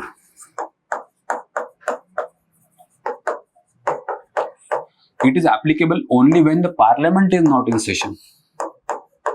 Not in session. Right? Second important तुम्ही त्याला सांगणार की हे जस्टिसिएबल आहे, म्हणजे याच्यावर ज्युडिशियल रिव्ह्यू होऊ शकतो थ्रू दिस कूपर केस आणि बोम्मई केस, SR बोम्मई केस. ह्याच्यातून सुप्रीम कोर्ट काय म्हणलंय की सुप्रीम कोर्ट म्हणतं की the power to promulgate ordinances by the president of India हे justiciable, it can be challenged in the court. तो it becomes a very important safeguard against that power, है ना. Third की limited to parliamentary lodge. म्हणजे काय की ज्या पॉवरवर parliament act बनवू शकते फक्त त्याच सब्जेक्टवर ते ऑर्डिनन्स सेंट्रल गव्हर्नमेंट होऊ शकतं. म्हणजे काय की स्टेट लिस्ट आणि युनियन लिस्ट, जर it's it about like the ordinance making power of the president of India, then it can only promulgate on those topics which are listed in the union list. And if it is about the promulgation power of ordinance making power of the governor of the particular state, it can promulgate the ordinance on those topics, especially those topics on which the state can make laws. That is the 7th schedule list to state list, right? So ह्याला आपण तिसरं सांगू की, तर तिसरं काय म्हणणार की लिमिटेड टू पार्लमेंटरी लॉज. म्हणजे ज्या गोष्टींवर, त्या टॉपिक्सवर, त्या सब्जेक्ट्सवर पार्लमेंट लॉ बनवू शकतं, फक्त त्याच टॉपिक्सवर तुमचा ऑर्डिनन्स जाऊ शकतो. तिसरा, it can not dilute the fundamental right. है ना. हा फंडामेंटल राईटला डायल्यूट करायला ऑर्डिनन्स येऊ शकत नाही. That's all. Very simple. चौथा, ह्याला पार्लमेंटरी अप्रुव्हल लागतं. म्हणजे जर हे ordinance within a certain period of time approve नाही झालं पार्लमेंटमध्ये, then it like lapses or it cannot be converted into an act. So yes, it parliamentary approval लागतं याला. हे पण एक सेफगार्ड आहे अगेन्स्ट इट्स मिसयूज, है ना. And then lastly, it is non discretionary.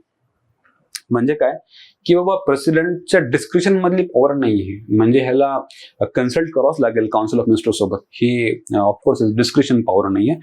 And then judiciary justiciable पण आहे. म्हणजे की सुप्रीम कोर्टात पण ह्याला चॅलेंज होऊ शकतं.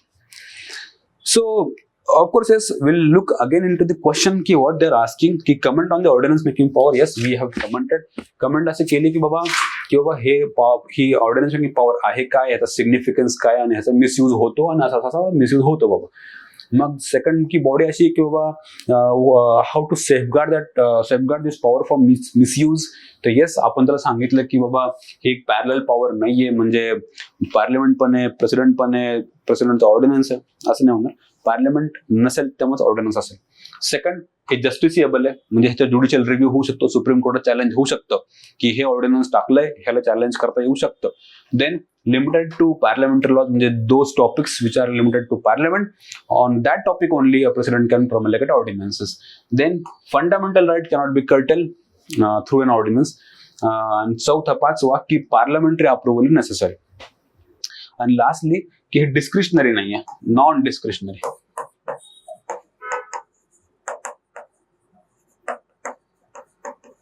Right, non discretionary. And we'll conclude the ordinance making power of the President of India is rather unusual and you find, आणि आपण त्यात हे मेन्शन करणार की यार ARC2 काय म्हणते, लॉ कमिशन ऑफ इंडिया काय म्हणतो है ना ह्या पॉवर बद्दल, की हा खूप रेअर फ्रिक्वेंट है ना, की त्याला आपण ज्युडिशियस यूज म्हणू. ज्युडिशियस use,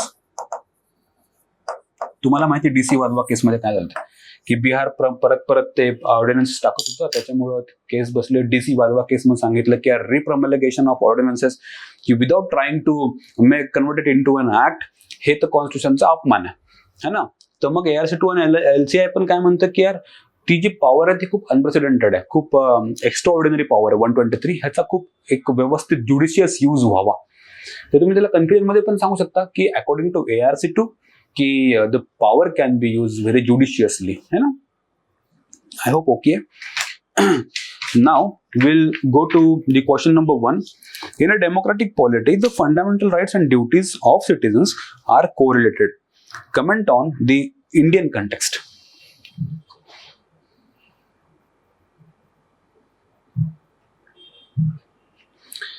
Again, very simple question. की बाबा त्यांनी विचारलंय की what is the significance of that balance of the fundamental right.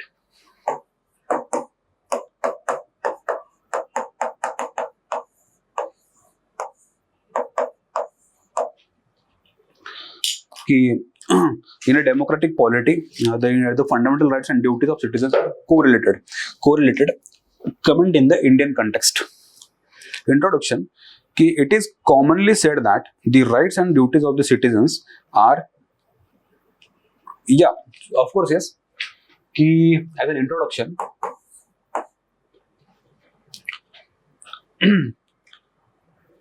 we can define की बाबा fundamental right आहे काय. That is a part 3 part है ना, part 3 की जे rights देतं, आणि fundamental duty it forms the part part 4A, right.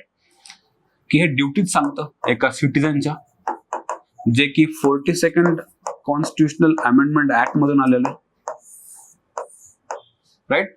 तर त्याला आपण इंट्रोडक्शन करू शकतो की what are fundamental right and what is a fundamental duty. Now we will give its body like कि बाबा in democratic polity fundamental rights and duties of citizens are correlated. How they are correlated? How correlated?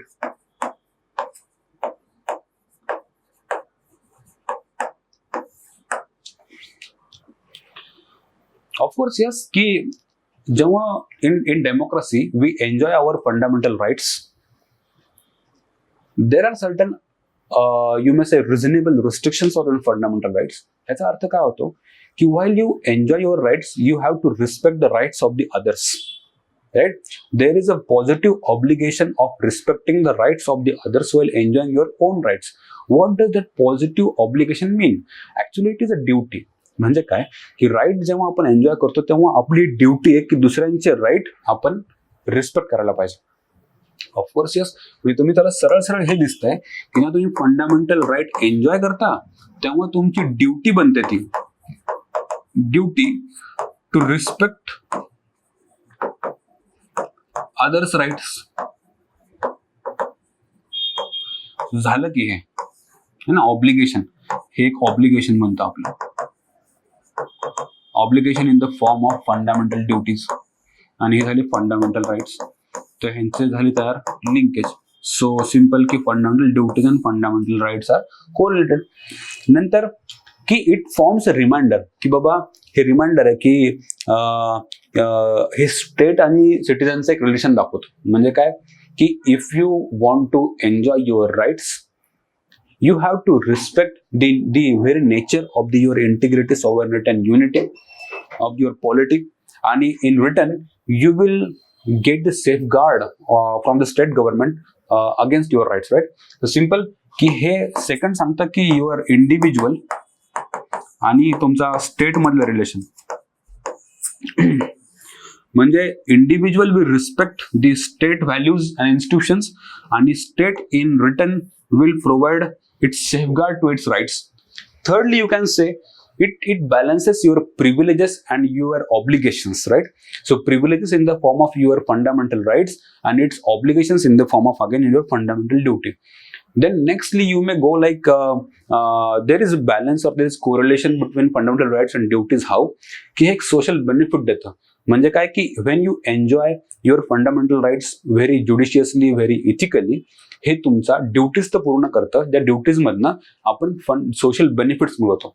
आणि social benefits मिळाल्यानंतर जसं की for example social wellbeing आहे ना, social institutions capacity building etcetera. आणि ह्यातून तुम्हाला मिळतं काय ऍक्च्युली, ह्यातून तुम्हाला पुन्हा तुमच्या राईट्सचा एन्फोर्समेंट मिळते. की सिम्पल की इंडिव्हिज्युअल एन्जॉय दिट्स राईट्स, त्यांना सोशल बेनिफिट तयार होतात आणि त्या बेनिफिटमधून अगेन तुमचे राईट्स तुम्हाला मिळतात. राईट. सो ऑफकोर्स येस की तुम्हाला फंडामेंटल राईट आणि फंडामेंटल ड्युटीमध्ये खूप सारं कोरिलेशन दिसेल.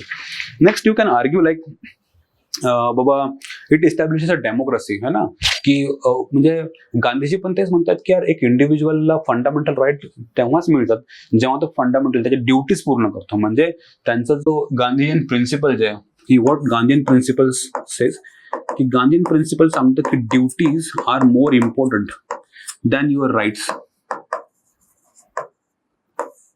है ना, duties are more important than your rights. One can get its rights when it fulfills its duties. है ना. So गांधीजी काय म्हणतात, that's why it establishes democracy. म्हणजे it is a perfect balance between your rights and your duties. की duties केल्या तर तुम्हाला rights मिळतील. म्हणजे डेमोक्रेसी काय सांगते की there are certain rights of course yes, but firstly you have to first complete your duties.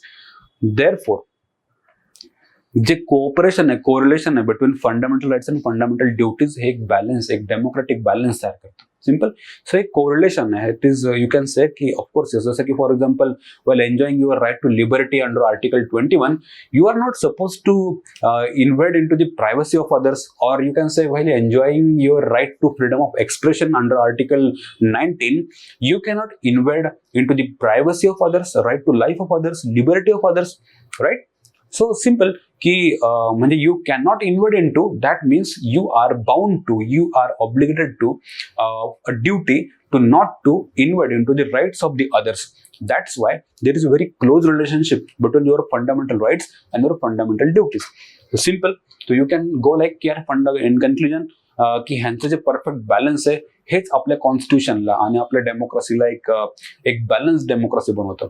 की ऑर अदरवाईज काय झालं असतं की एखाद्या कॉन्स्टिट्यूशनमध्ये जिथं fundamental rights are more important than duties, तिथं प्रॉब्लेम झाला असतं की यार येस की ही खूप जास्त लिबरल झाली असती ज्यांना ड्युटीजला कमी इम्पॉर्टन्स आहे, किंवा ज्या कॉन्स्टिट्यूशनमध्ये ड्युटीजला खूप इम्पॉर्टन्स आहे दॅन युअर राईट्स ती एक ऑथॉरिटेरियन कॉन्स्टिट्यूशन बनते, ती एक डिक्टेटोरियल कॉन्स्टिट्यूशन बनते.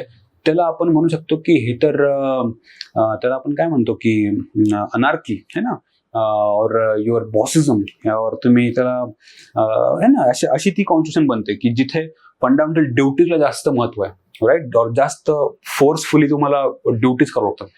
पण इंडियन कॉन्स्टिट्यूशनचा एक बॅलन्स राहिलेला आहे की जितकं इम्पॉर्टन्स आपण राईट्सला देतो तेवढं इम्पॉर्टन्स आपण ड्युटीजला पण देतो. So yes, it establishes a democratic balance, हे आपलं कन्क्लुजन असेल, राईट. सो ह्या क्वेश्चनमध्ये आपण त्याला सांगितलं की यार इंट्रोडक्शनमध्ये what is fundamental right, what is duty, constitutional provisions काय आहेत. देन आपण सांगितलं की how it forms a correlation of cooperation एकमेकांसोबत, आर्टिकल 19, 21, 25, 28, रिलिजन सोबत एक्सप्रेशन 14, इक्वॅलिटी टू 25, हे सगळ्यांचा बॅलन्स कसा आहे, राईट. किंवा आर्टिकल 51A म्हणजे प्रॉपर्टीला सेफगार्ड करणं, पब्लिक प्रॉपर्टीला, राईट. तुम्ही लिबर्टी, फ्रीडम ऑफ एक्सप्रेशनचा अर्थ हा नाही की तुम्ही पब्लिक प्रॉपर्टी जाळली पाहिजे. So there is cooperation, correlation. आणि इन कन्क्लुजन मी सांगितलं आपण की यार आपल्या इंडियन कॉन्स्टिट्यूशनमध्ये राईट आणि ड्युटीजला खूप बॅलन्स दिलेला आहे ना, एक परफेक्ट बॅलन्स आहे. दॅट्स वाय आपण एक बॅलन्स डेमोक्रेसी, एक मॅच्युअर डेमोक्रेसी, हे आपलं कन्क्लुजन असेल. आय होप हा पण question okay, right. I again while concluding this session, I thank you all for this lovely session. We'll meet soon. Thank you very much.